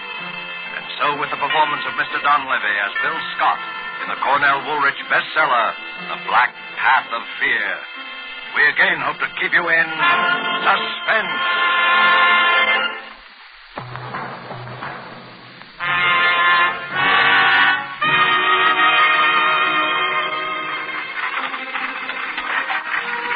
It was our first day in Havana. We'd taken a hack, an open, horse-drawn carriage, and spent the afternoon driving around to see the sights. She was always crazy about jade. So, in Chinatown, we stopped in a little curiosity shop the driver steered us to. We bought a few gadgets there and started back towards the main part of the town. It was getting dark, and she snuggled up close to me and the carriage. It's been a wonderful day, Scotty. Yeah. I was scared at first. A couple of times I thought I saw him in the crowds there, Chinatown. I guess it was just my imagination. Sure it was. He wouldn't try any rough stuff this far from his home base. He may be a little Caesar around the nightclubs back in Florida, but here in Cuba, he's just another alien who'd better not get caught packing a rod. He said he'd get me if I ever left him, no matter where I went. Well, he sent us a radiogram wishing us luck. Yes, that's what worries me. He didn't say which kind of luck.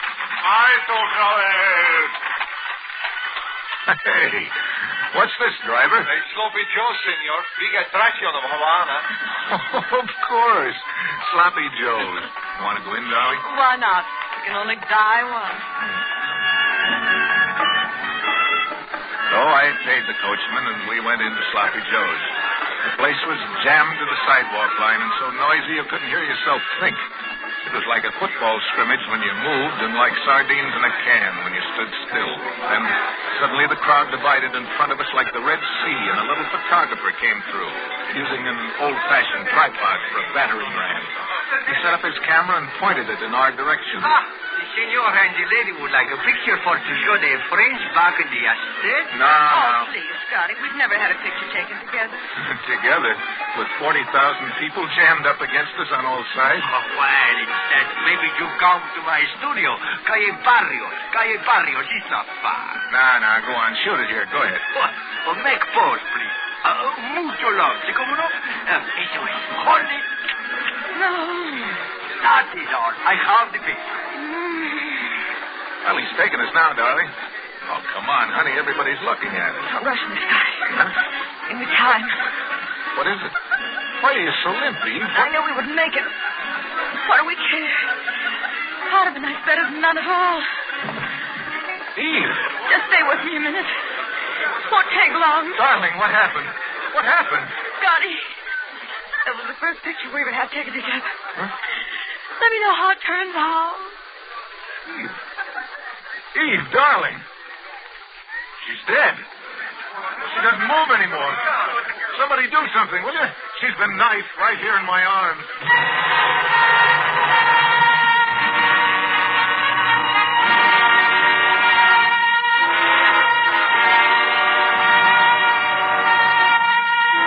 Murder in Sloppy Joe's. Murder that is to start a man twisting and turning down the black path of fear. Brian Donlevy is our star this evening. You have heard him in the prologue to tonight's tale of Suspense.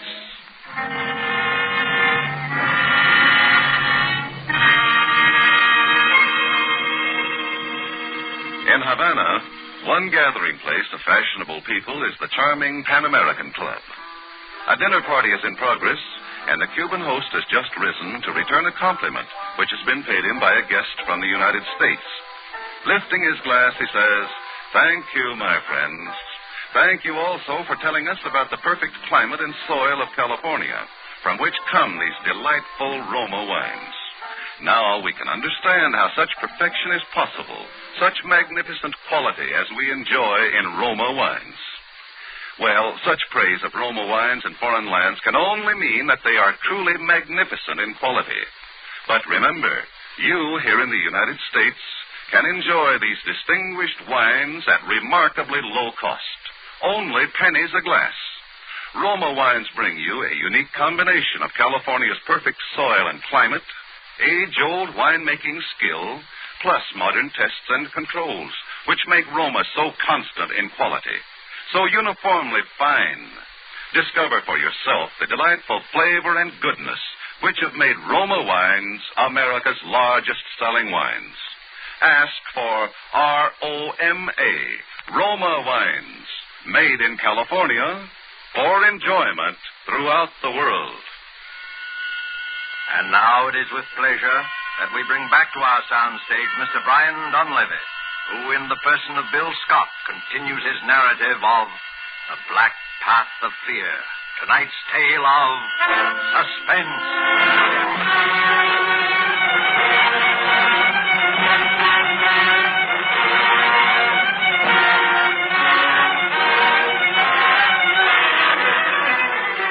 Havana is a fast town for anything. Love, life, and death, too. A minute ago, I'd been half of a honeymoon couple getting their first picture snapped by a little Cuban photographer in Sloppy Joe's. Now, I was alone with a corpse in an empty saloon. But that didn't go on for long either. There were cops there in half a minute, and finally a detective. This woman is dead. Yeah, I know. You were the man with her? I was the man with her. Your name? Scott, Bill Scott. Mr. Scott, how long have you been in Havana? 4 hours. You quarreled with this girl here in this bar? No. You were traveling together? Yes, that's right. Her name on her tourist card is Mrs. Edward Spinelli. Yeah. Where is Mr. Spinelli? Not where I'd like him to be, which is roasting. You are not being very cooperative, Mr. Scott. Okay. I'll tell you the whole story. She was a singer in a nightclub in Tampa, Florida. Spinelli owned the nightclub. He was a killer. He gave her the choice between getting killed and marrying him. So she married him. And how did you meet her? I worked for Spinelli, too. I drove his car. You are not a chauffeur by profession, are you, Mr. Scott? No. I took the job to get her away from him. Is there anything wrong in that? The murder weapon, this knife. What do you know about it? What are you driving at? Is this your knife, Mr. Scott? No, but it's a pretty close match. I bought one just like it this afternoon in a curiosity shop. Wait a minute, I'll show you. I've got it in my pocket right there. Wait a minute. Don't get so excited.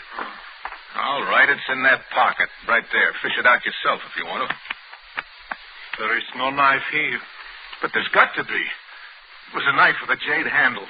Like this one with a monkey carved on it, but the monkey on the one I bought was holding its hands over its ears.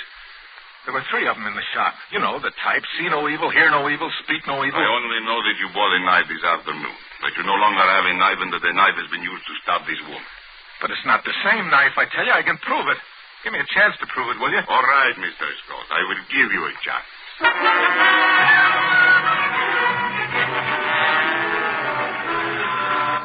So we went back to the shop where I'd bought the knife, back to Chinatown. Inspector Acosta, that was the Cuban detective's name, questioned the old duck who sold it to me. You remember this man buying something in here this afternoon, Viejo? Yes. Gentleman buy knife. Ornamental knife. Knife with jade handle. Describe the jade handle.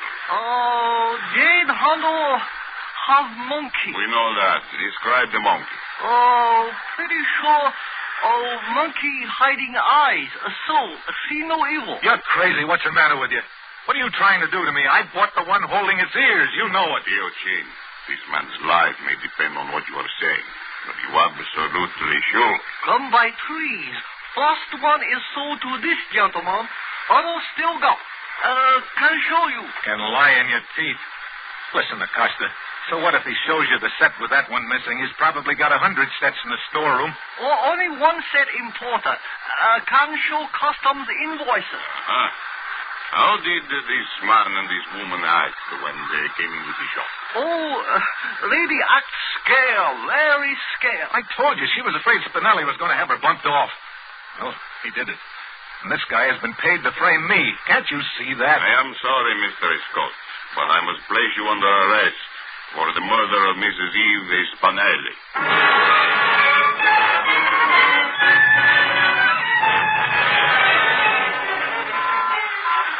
As we threaded our way back through Chinatown in the police car, I thought the whole thing over. I came to a decision. The car fitted in the narrow lane like a cork in a bottle. If it should come to a halt in front of the door of a building, and finally it did. Just that. I bolted. They came after me fast. The door I ducked into opened into a pitch black hallway. I groped around till I found a flight of stairs, and I started climbing. Fire and shoot! I ducked back in the shadows, turned the knob of the nearest door, tossed my hat over at the foot of the roof ladder to make it look as if I'd lost it while climbing. I backed through the door into a room.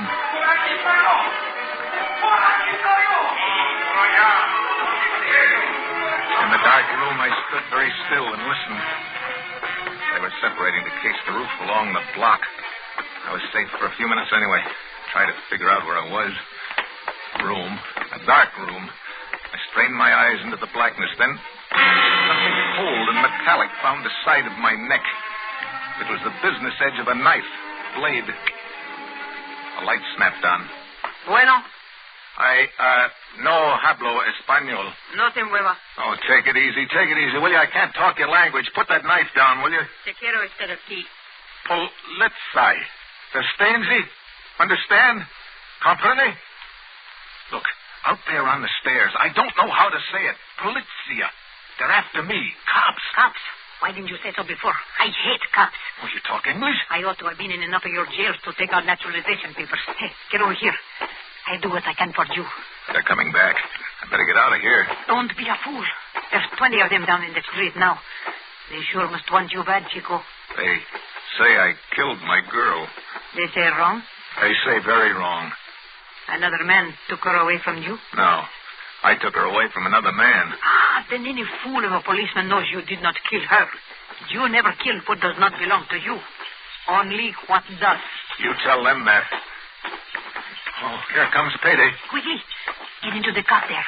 Cover yourself up. What? But... Do as I tell you. Take off that shirt. Don't stop for the buttons. Tear it off. Well... Now then, face the wall. Wait a minute. What are you doing? Keep perfectly still. Don't rub against the covers. Now, don't move. Dispense, señor.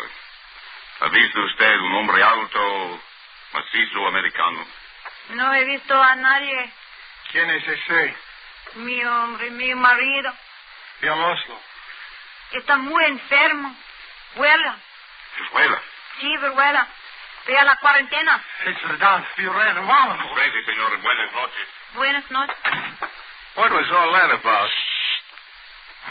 What are all these red spots on me? I put them there with lipstick. Huh? I told the cops you were my husband. You have smallpox. And they believed it? Why not? I showed them the quarantine sign on the door. Manolito, that was my man. He died of smallpox in this room. Huh? Oh, do not be alarmed. It has been disinfected.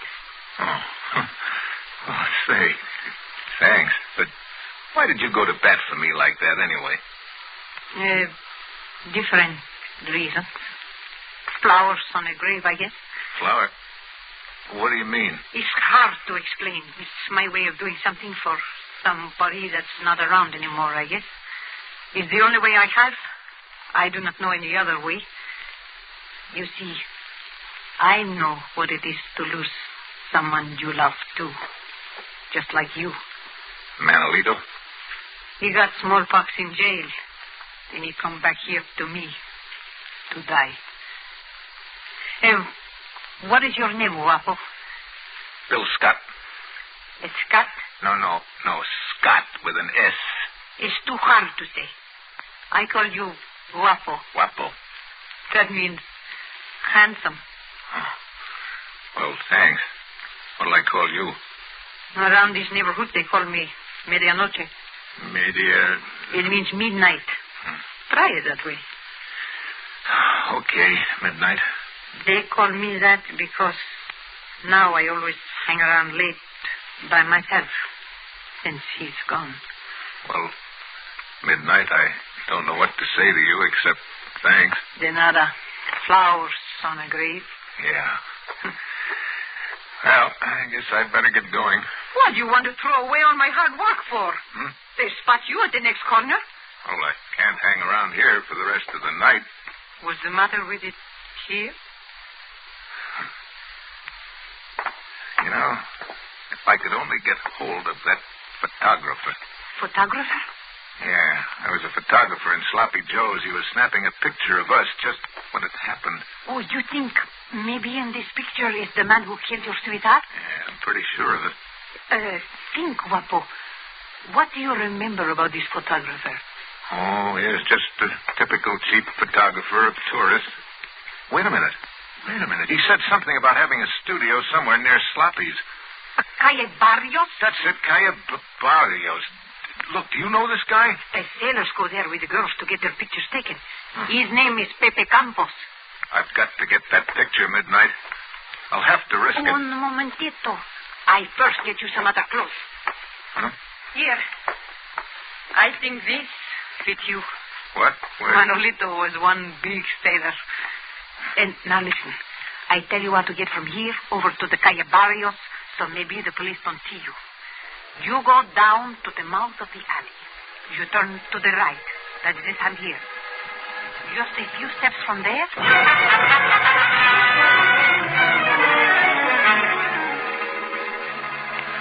It was so dark, I almost had to feel my way along the streets. Suddenly, out of nowhere, came a voice. There were two of them there, keeping the alley covered. I looked back the way I had come. Someone was coming toward me through the blackness. I waited there, paralyzed. ¿Qué tal, marinero? What? Are you lonesome? Yeah. Hey, you want a drink, sister? Well, look, walk close to me like this. Huh? Now, lean up closer. Get your face up under mine, honey. That's it. Give me a little more affection. That's the stuff. Now, look. Walk down this way with me, just past the corner. You said it, big boy. You said it. What do you want to drink, honey? You said it. That's good. Here's the turn. Goodbye, sister.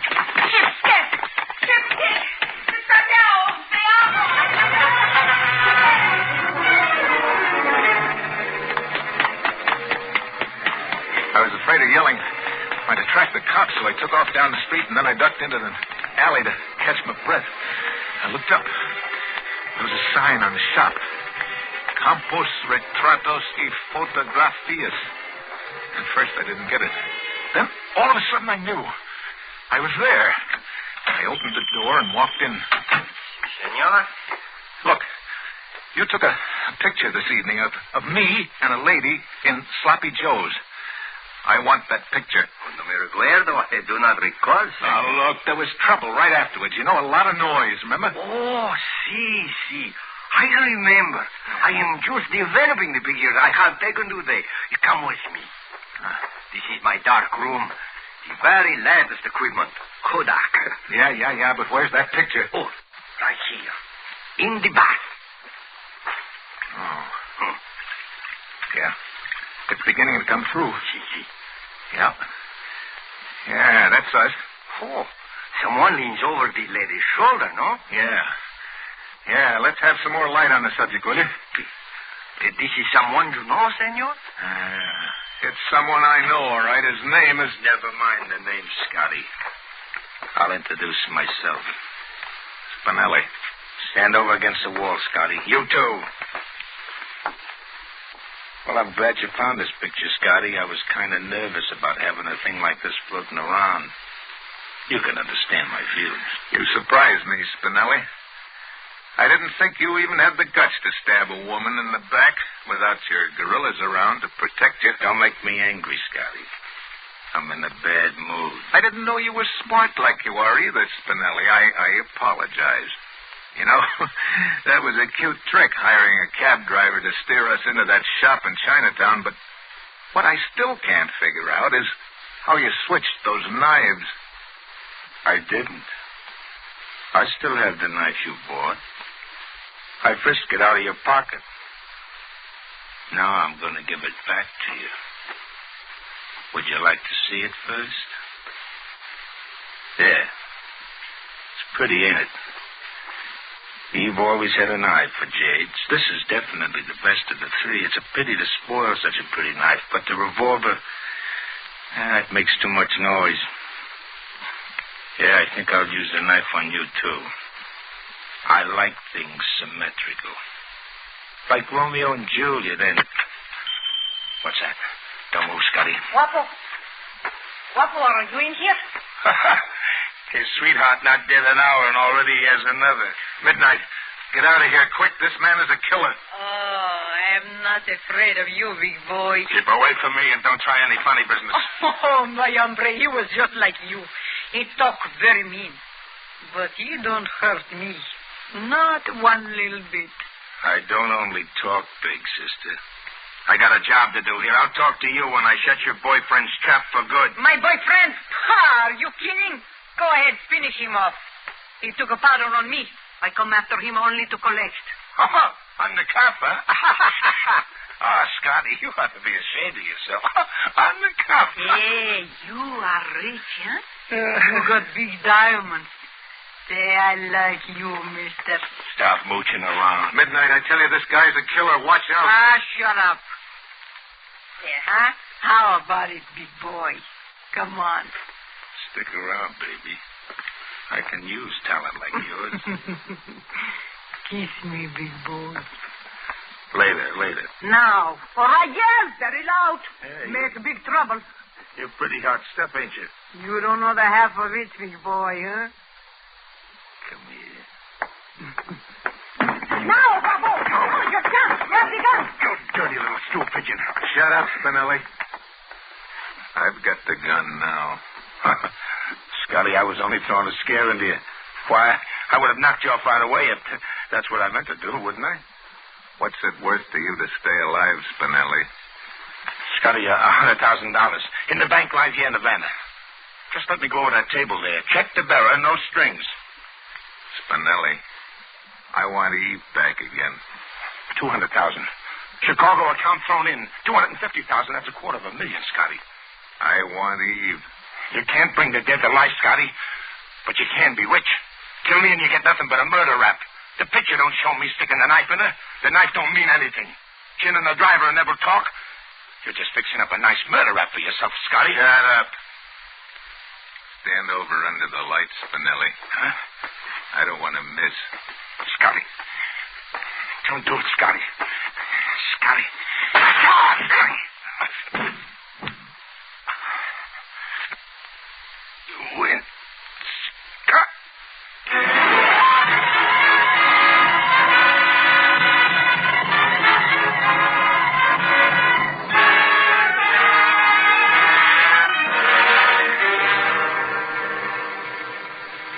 So, that's the story, Inspector.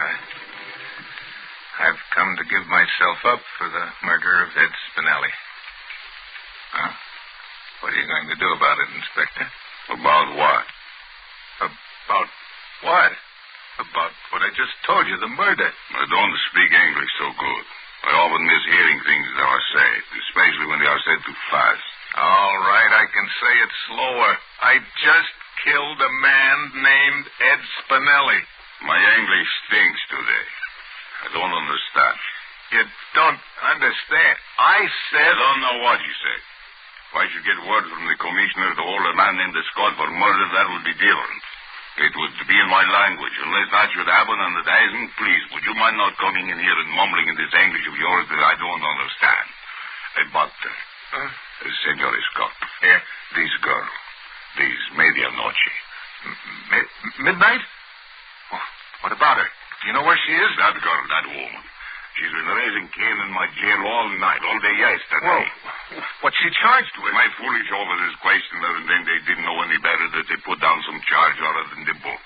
Senor Scott, we have been stuck with her ever since. She's like a hurricane. Well, I'll agree with you there. Senor Scott, if you have not enough to bail her out, I'll pay it out of my own pocket. Anything to get her out.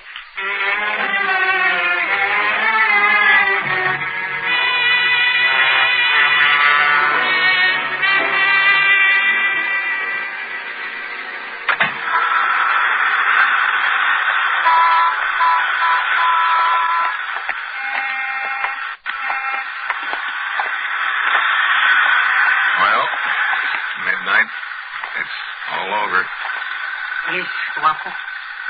It is over. Have you any idea where we're headed for? It's Sloppy Joe's. The feet of an American in Havana walk always in the direction of the Sloppy Joe's. No? Yeah. Yeah, I can hear it already. I'd like to ask you in for a drink tonight. No, Guapo. You go in alone. Oh, won't you just have one with me, please? No. Why not? There's someone waiting for you in there. Oh, boy, that's crazy, Midnight. I don't know anybody in Havana except you. Someone is waiting for you in there, Guapo. How do you say? Flowers on a grave. No? Flowers on a grave. In Sloppy Joe's? Love makes any place beautiful. Even a Sloppy Joe's. Go on, Guapo. Buy her a drink at the bar and tell her how that picture you took together turned out. You promised you would, remember? How do you tell something to somebody that's dead? In your mind, Guapo. Where she will always be. Oh. I'll try and tell her, Midnight. I'll tell her about you, too. No, she will get jealous. Oh, no, not when I tell her. Oh, you do not know women, Guapo. Well, maybe not. Well, Adios, Guapo. Goodbye, Midnight.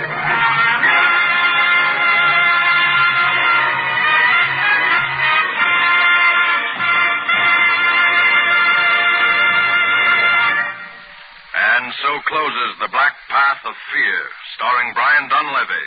Tonight's study in Suspense. Suspense is produced and directed by William Spear.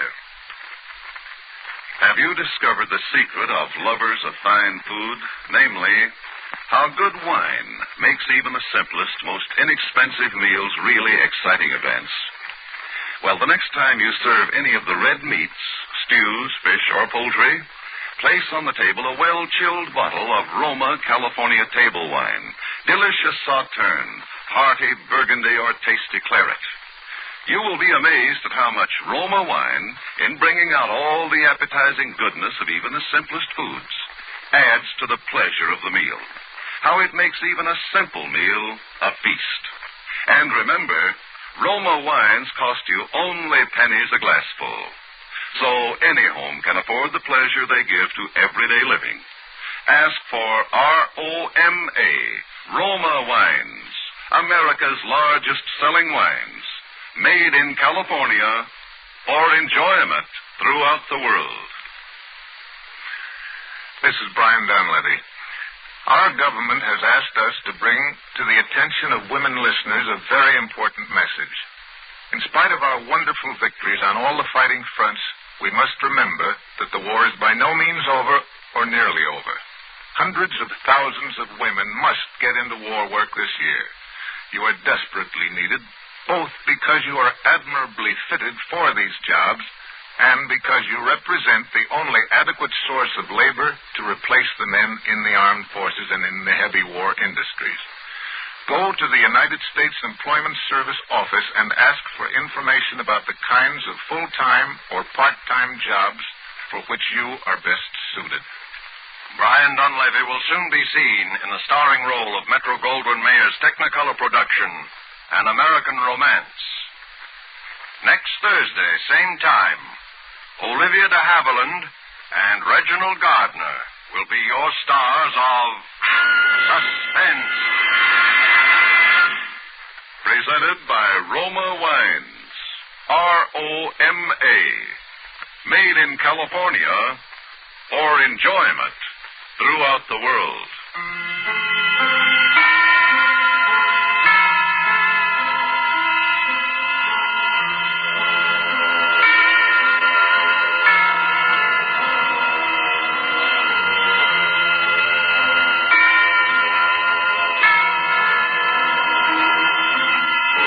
This is CBS, the Columbia Broadcasting System.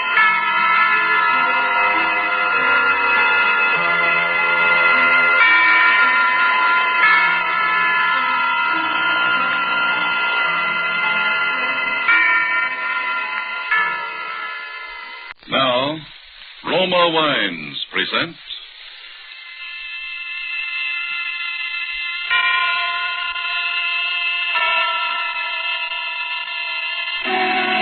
Suspense.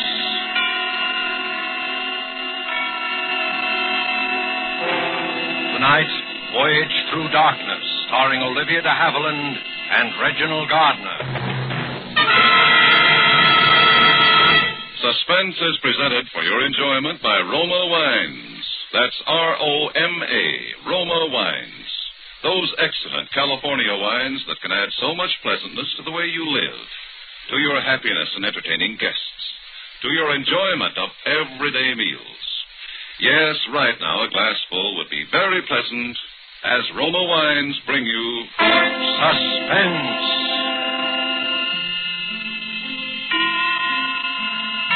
This is the Man in Black, here for the Roma Wine Company of Fresno, California.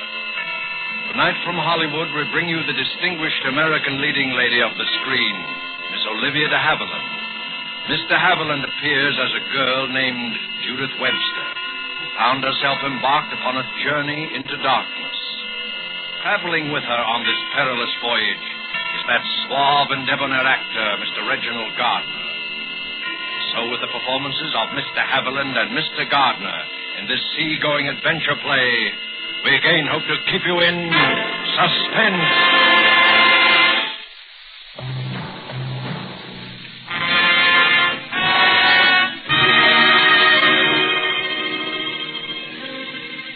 It happened in 1939, shortly before England and Germany were at war.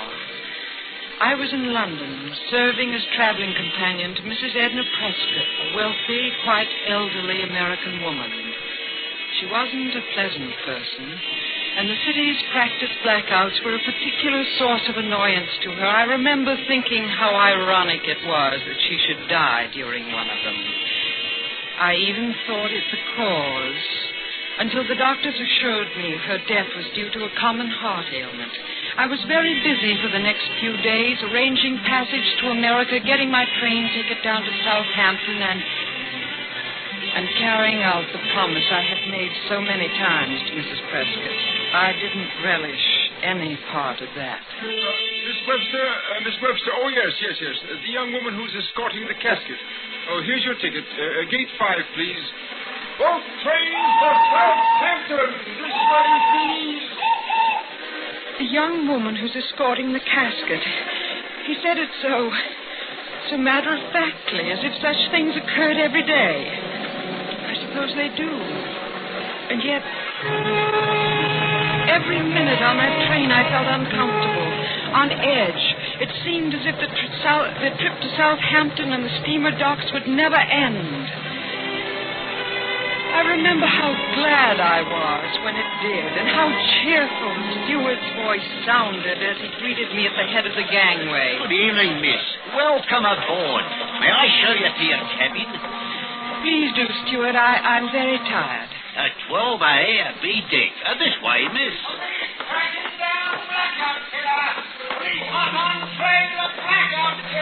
I hope they get him all right, miss. Get who? Police have new clue on Blackout Killer. Boy, that Blackout Killer. The police have a new clue on him, he says. Oh, yes.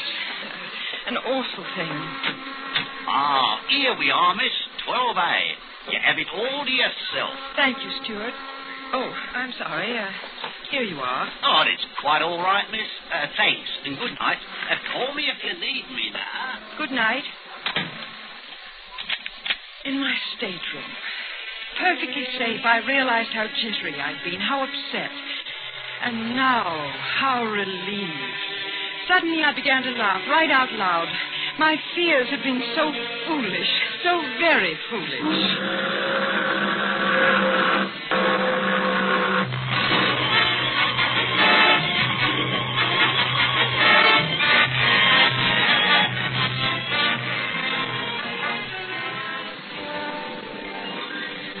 An hour later, I went out on deck.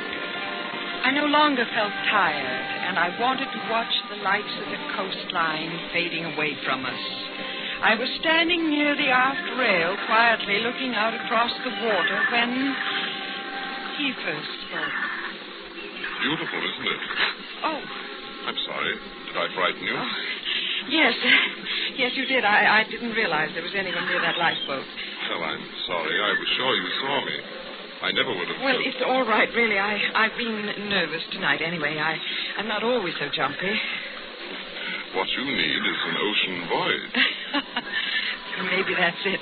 Were you watching the shore lights? Yes, and I never did answer your question. They are beautiful. Very. And the sea alone is beautiful. She has moods, you know, just like a woman. Gentle sometimes and soothing, then suddenly flying into a rage and dashing things to pieces. And then quieting right down again. That's right. I see we feel the same about her. Does she frighten you sometimes? The same way women frighten me. Oh?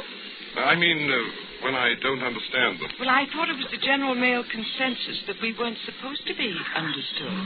Only loved. Isn't that the rest of it? Something like that. Anyway, it's a philosophy I disagree with. Well, that's refreshing. Ah, the lady is amused. Oh, not at all. It's just that the lady detects a bachelor. Because I have a mind of my own? Well, that's one good clue. But listen to me. I'm lecturing to you as if I believe that bit of triteness ends up as if I'd known you all my life. Oh, wait a minute. There's another which makes it perfectly all right. It's that shipboard friendships last forever business. However, my name is Alan Bruce. Yours? Judith Webster. A miss or... Miss. Good. Well, we got through that. Quite nicely. You suppose we could get through a dance? There's music in the salon. Well, there's no longer any view of the shore lights. However, you did say the sea alone was beautiful. I was so wrong. There's nothing as monotonous as all that water. It is kind of flat. Yes, well, let's trade it for champagne, shall we? Be with you in a minute. Where are you going? Well, just over here. Wanted to do the skipper a little favor. What is it? Oh, the lifeboat cover. How did that ever get so loose? I don't know. I noticed it a while back. There. Well, that should do it. Strange. It was almost as if... Oh, no. Well, what were you going to say? Well, I was going to get melodramatic and suggest that someone might have been hiding there. You mean a stowaway? Yes. Well, of course it's silly. I wouldn't say so. You're joking. Not at all. It's quite possible someone could have slipped on board and hid in that boat. That's why I think we shouldn't mention this to anyone. What? It would only cause an alarm. But I don't understand. Do you really think there might have been someone...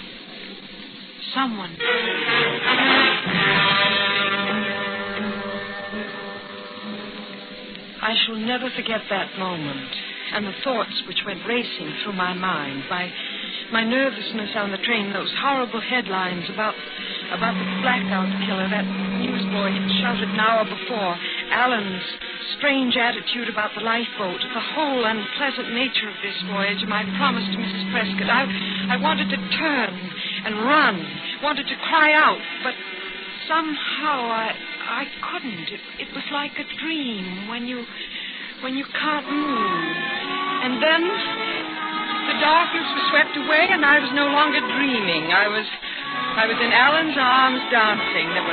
There were laughing, carefree people all about us, and the ship's salon was so bright and friendly. I was ashamed for even thinking there might have been anything wrong.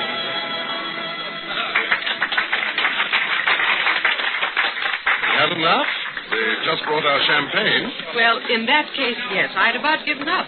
Well, a fine way to talk about my dancing. You know perfectly well what I mean. Oh, all right. Let her go, waiter. Right you are, sir. There we are. All right. Thank you, waiter. That'll be all. Yes, sir. Oh, that does look good. And is. Well, what should we toast to? Shipboard friendship? Shipboard friendship. You know, What is it? Something wrong? No, nothing at all. Just thought I saw some, and Will you excuse me a moment? Well, of course. I won't be long.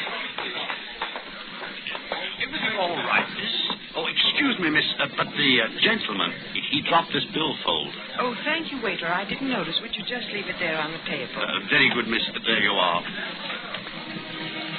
The billfold fell open as the waiter placed it on the table. I couldn't take my eyes from it. There was an identification card in plain sight. The name on the card was not Alan Bruce. It was Charles Drew.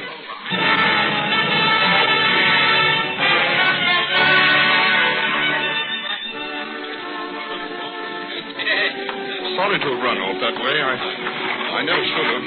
Didn't know the fellow at all. Say, you haven't touched your champagne. You'll let all the kick go out of it. I'm afraid all the kick has gone out of it. Well, we'll soon take care of it. Oh, my billfold. Where did you find it? It was on the floor. The waiter picked it up. The waiter? Did he look at it? No. Well, we found an honest man, eh? Have to remember him. Hadn't you better look to see if you found an honest woman? I'll take a chance. On my honesty, yes. But what about a woman's curiosity? Oh, I see. Well, now you know. Well, I must be more careful of my things in future. But you know, I'm sure you wouldn't tell anyone anything.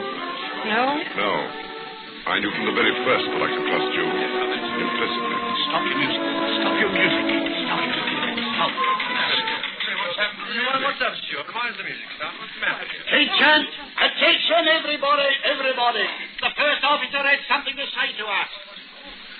Ladies and gentlemen, I'm sorry to break in on your dancing this way, but I assure you this won't take long. We've just received a radiogram from London, and I must ask your cooperation. Something important? Maybe it's war with Germany. No, it isn't war. Nothing nearly as alarming as that. However, the London police suspect that we are carrying a stowaway, and they've asked us to make a thorough search of the ship and report back to them. Really? Must be a criminal. A criminal? Oh, no, I don't Perhaps it's the blackout killer. Killer on board ship? Now, wait a moment, please, ladies and gentlemen. It won't help to get excited. The ship is being searched. You'll never get off. All we ask is that you keep your cabins locked. I was afraid this might happen. How long did you expect to keep it from them? Naturally, I was hoping they'd never... Judith! Well, Judith, what's wrong? Where are you going? Look at him. What the devil? Hey, what's the matter, handsome? She run out on you? Well, please let me through, will you? Okay, sure. Go do it, mister. Don't let her get away. You know, maybe she thinks that you're the blackout killer.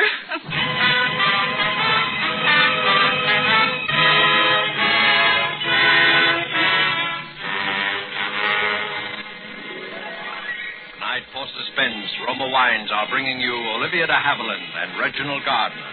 You have heard them in the first act of Voyage Through Darkness by Joel Malone. Tonight's tale of suspense.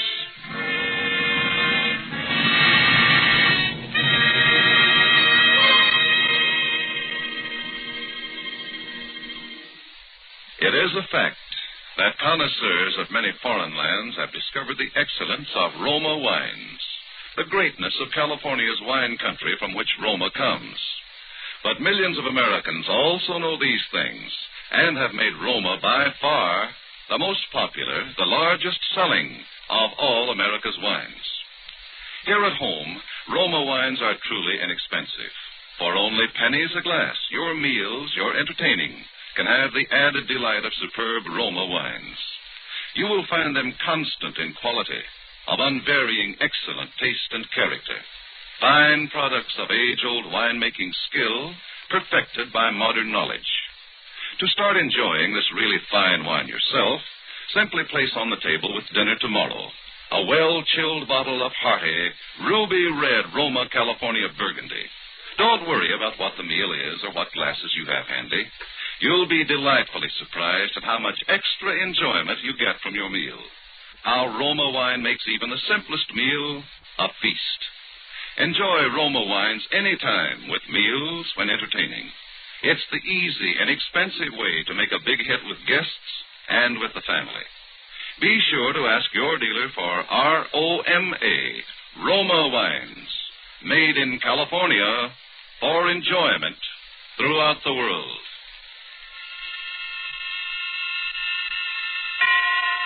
And now it is with pleasure that we bring back to our soundstage Miss Olivia de Havilland and Mr. Reginald Gardner as they continue Voyage Through Darkness, a tale well calculated to keep you in suspense.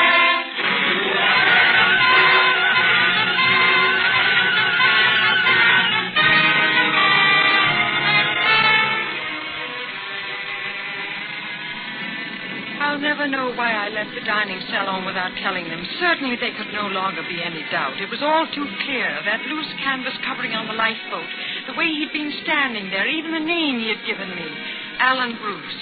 I saw it later on the regular passenger list. He must have killed Bruce and thrown him overboard, taking not only his name, but his stateroom and clothes. It was all so fantastic. Worse than anything else. I had almost fallen in love with him. He knew that, I'm certain. It was why he was so confident that I wouldn't tell anyone. And I didn't. Not even when I spoke to the first officer about my promise to Mrs. Prescott. I wanted to tell him, but somehow Webster, I'll arrange it for early tomorrow morning. Most of the passengers will be asleep. Thank you.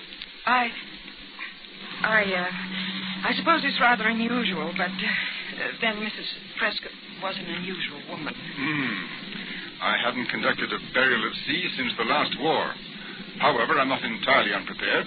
The company officials spoke to me about this before sailing, and, well, now, don't you worry, Miss Webster.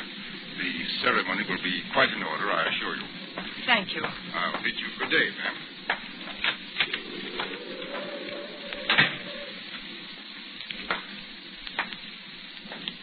I wish you hadn't done that. Oh, I'm sorry. I seem to have a habit of startling you. What do you want? How long have you been standing there? Long enough to overhear that conversation. You had no right. What are you doing in my cabin? Please, I know what you're going to say. I had no right to be here or to listen. However, it's fortunate that I did. What do you mean? I didn't know that it was Mrs. Prescott's desire to be buried at sea. No one knew it. But it was her last wish. I promised her it would be carried out. And tomorrow morning you're keeping that promise? Yes.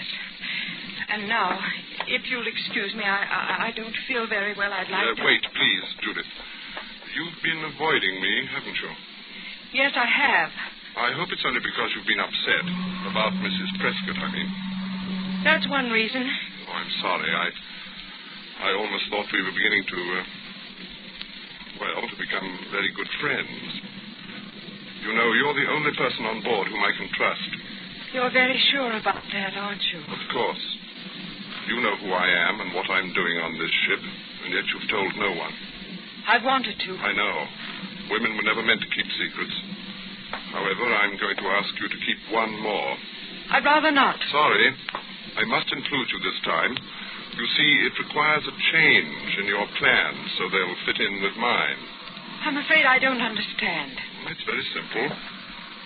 Judith, This may upset you, but I must ask that you tell them that you've changed your mind, that you don't want Mrs. Prescott buried at sea. What? You remember what they said? Even if they couldn't find the stowaway, he'd never get off the ship. Well, he could get off very easily if you'd allow him to take Mrs. Prescott's place in that casket.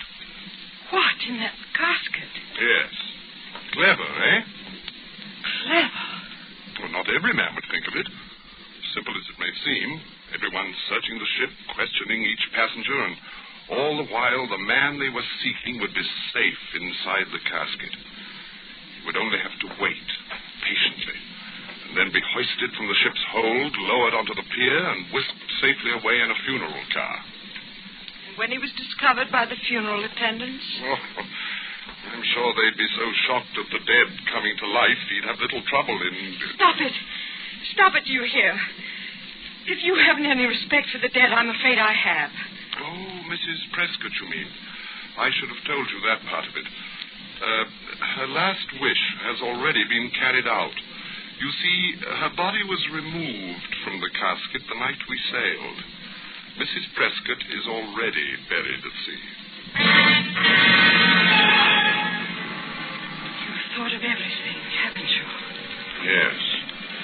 In my position, one must.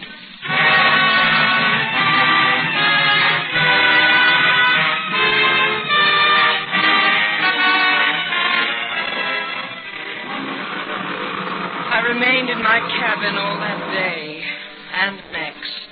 I was afraid to see him again. I can't explain the strange fascination he held over me. I remember how surprised the first officer looked when I told him I had changed my mind about the burial. It was as if he sensed the truth, as if he knew Mrs. Prescott's body wasn't in the casket, that it was empty. But of course it was only my imagination and my sense of guilt for this terrible wrong I was doing.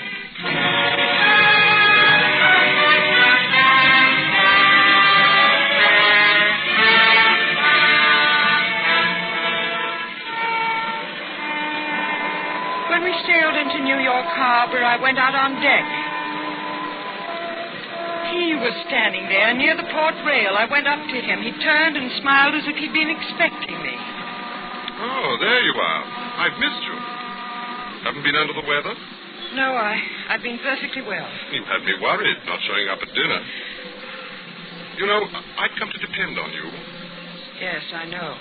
I've decided not to let you get away from me. After this is all over, we must, You haven't much time. Oh, that's right. This may not be easy. Wish me luck? Haven't I done more than that already? Yes, of course. Only, like this, Judith.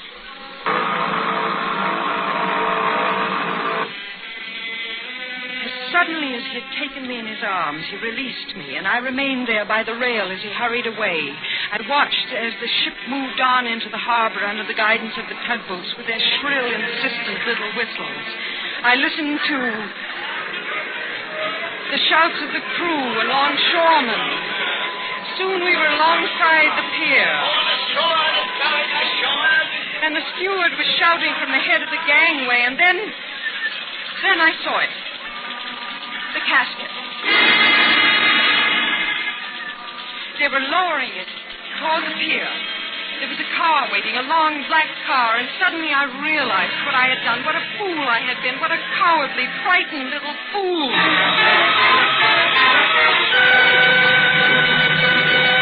Wait! Stop them! Don't let them take it! Don't let them! Wait, please! You mustn't touch that casket. There's something wrong. Huh? Hey, what's the matter with you, lady? Get out of the way, will you? But there's a man in there alive. He's hiding. Sure. Hide and go seek he's playing in the coffin. Go on, lady. We got work to do. Slam those rear doors tight, Ed. Please, you must listen to me. If you won't, I'll call the police. Someone has got to stop him. Did I hear you call for the police? Oh, yes, these men won't listen to me, but there's a man hiding in this casket. Of course there is. We put him in there, Judith. What did you say? I said we put him in there. Or rather, we let him walk right into our trap. Wait a minute. Are you trying to tell me there's someone else inside that casket? Well, surely you're not trying to say that you thought I was in there. But who else? Who else? Why, the blackout killer, of course. Then he's getting away. You're letting him get away. No, Judith. Those men know who's inside that casket. And they know right where to take him. Take him? You know, Judith, for someone who helped plan this entire thing, you're acting very strangely. I'm acting strangely. It's almost as if you didn't know who I am at all. I don't. What? I said I don't know you. I still don't. But the night I dropped my billfold, I thought surely you... All I learned that night was your real name, Charles Drew. You mean you didn't look at the rest of my papers? Certainly not. But that's amazing. Say, you are different. Yes, and I suppose you're the everyday run-of-the-mill type. Look, what is this? Oh, it's all very simple, Judith. I thought you'd learned of my affiliation with Scotland Yard when you had my billfold. You mean you're a detective? I've even been called a bloodhound. Then all this time, you've been trailing the killer. That's right. We had a tip-off he might be on this ship, and when I discovered the loose lifeboat covering, I was certain of it.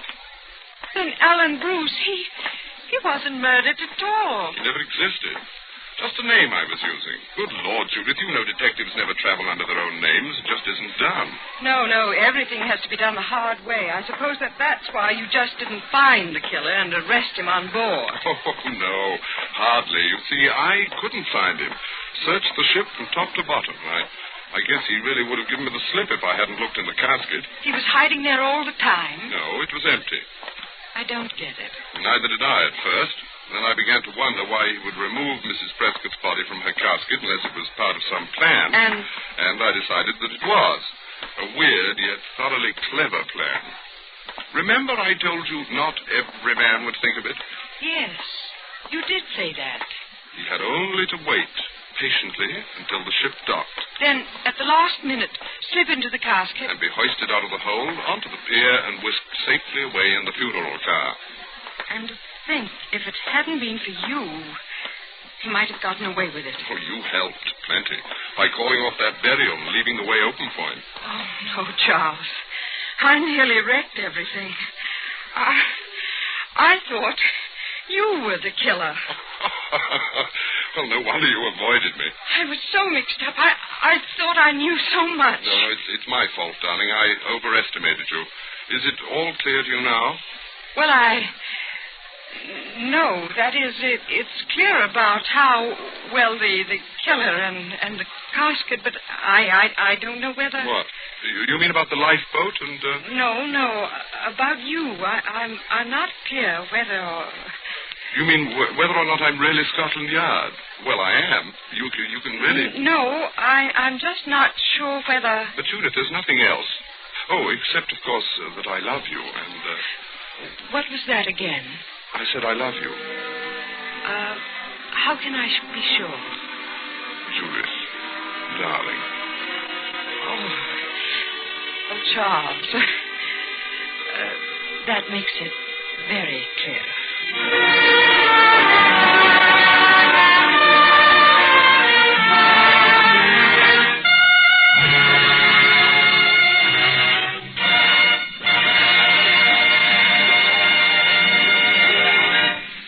So closes Voyage Through Darkness, starring Olivia de Havilland and Reginald Gardner. Tonight's study in Suspense. Suspense is produced and directed by William Spear. If you are one who does not yet know how much and how delightfully Roma wines add to your meals, well, let me urge you not to miss out any longer on such a treat as this. There's nothing complicated about it. Just get and serve Roma wine with any meal or any time in any kind of glass you wish. Serve it chilled. Try the many different kinds of Roma wine until you find those you like best of all. Try Roma California Sherry with its wonderful nut-like flavor as an appetizer. Or Ruby Red Roma Burgundy, or the deliciously delicate-flavored Roma Sauterne. These superb wines cost you only pennies a glassful. Yet they make even the simplest meal taste like $1 million. Get some today. And if your dealer is temporarily out of Roma, please try again soon. Ask for ROMA, Roma Wines, America's largest selling wines, made in California for enjoyment throughout the world. This is Olivia de Havilland. I have certainly enjoyed appearing here tonight on Suspense, which is a program I've admired for a very long time. Our government has asked us to bring to the attention of women listeners a very important message. In spite of our wonderful victories on all the fighting fronts, you must remember that the war is by no means over or nearly over. Hundreds of thousands of women must get into war work this year. You're desperately needed, both because you are admirably fitted for these jobs and because you represent the only adequate source of labor to replace the men in the armed forces and in the heavy war industries.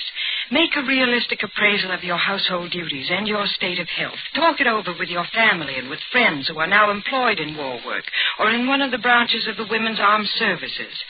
If you are still in doubt after analyzing the situation, go to the United States Employment Service Office and ask for information about the kinds of full-time or part-time jobs for which you are best suited. We cannot stress too highly how vitally necessary your immediate action can be. And here is a thought for everyone. 6 million Americans are fighting overseas. Here at home, let us all remember that until final victory everywhere, winning the war still comes first with every last one of us. Reginald Gardner appeared through the courtesy of 20th Century Fox, producers of Darrell F. Zanuck's Wilson. Next Thursday, same time, Joseph Cotton will be your star of Suspense. Presented by Roma Wines, ROMA, made in California for enjoyment throughout the world.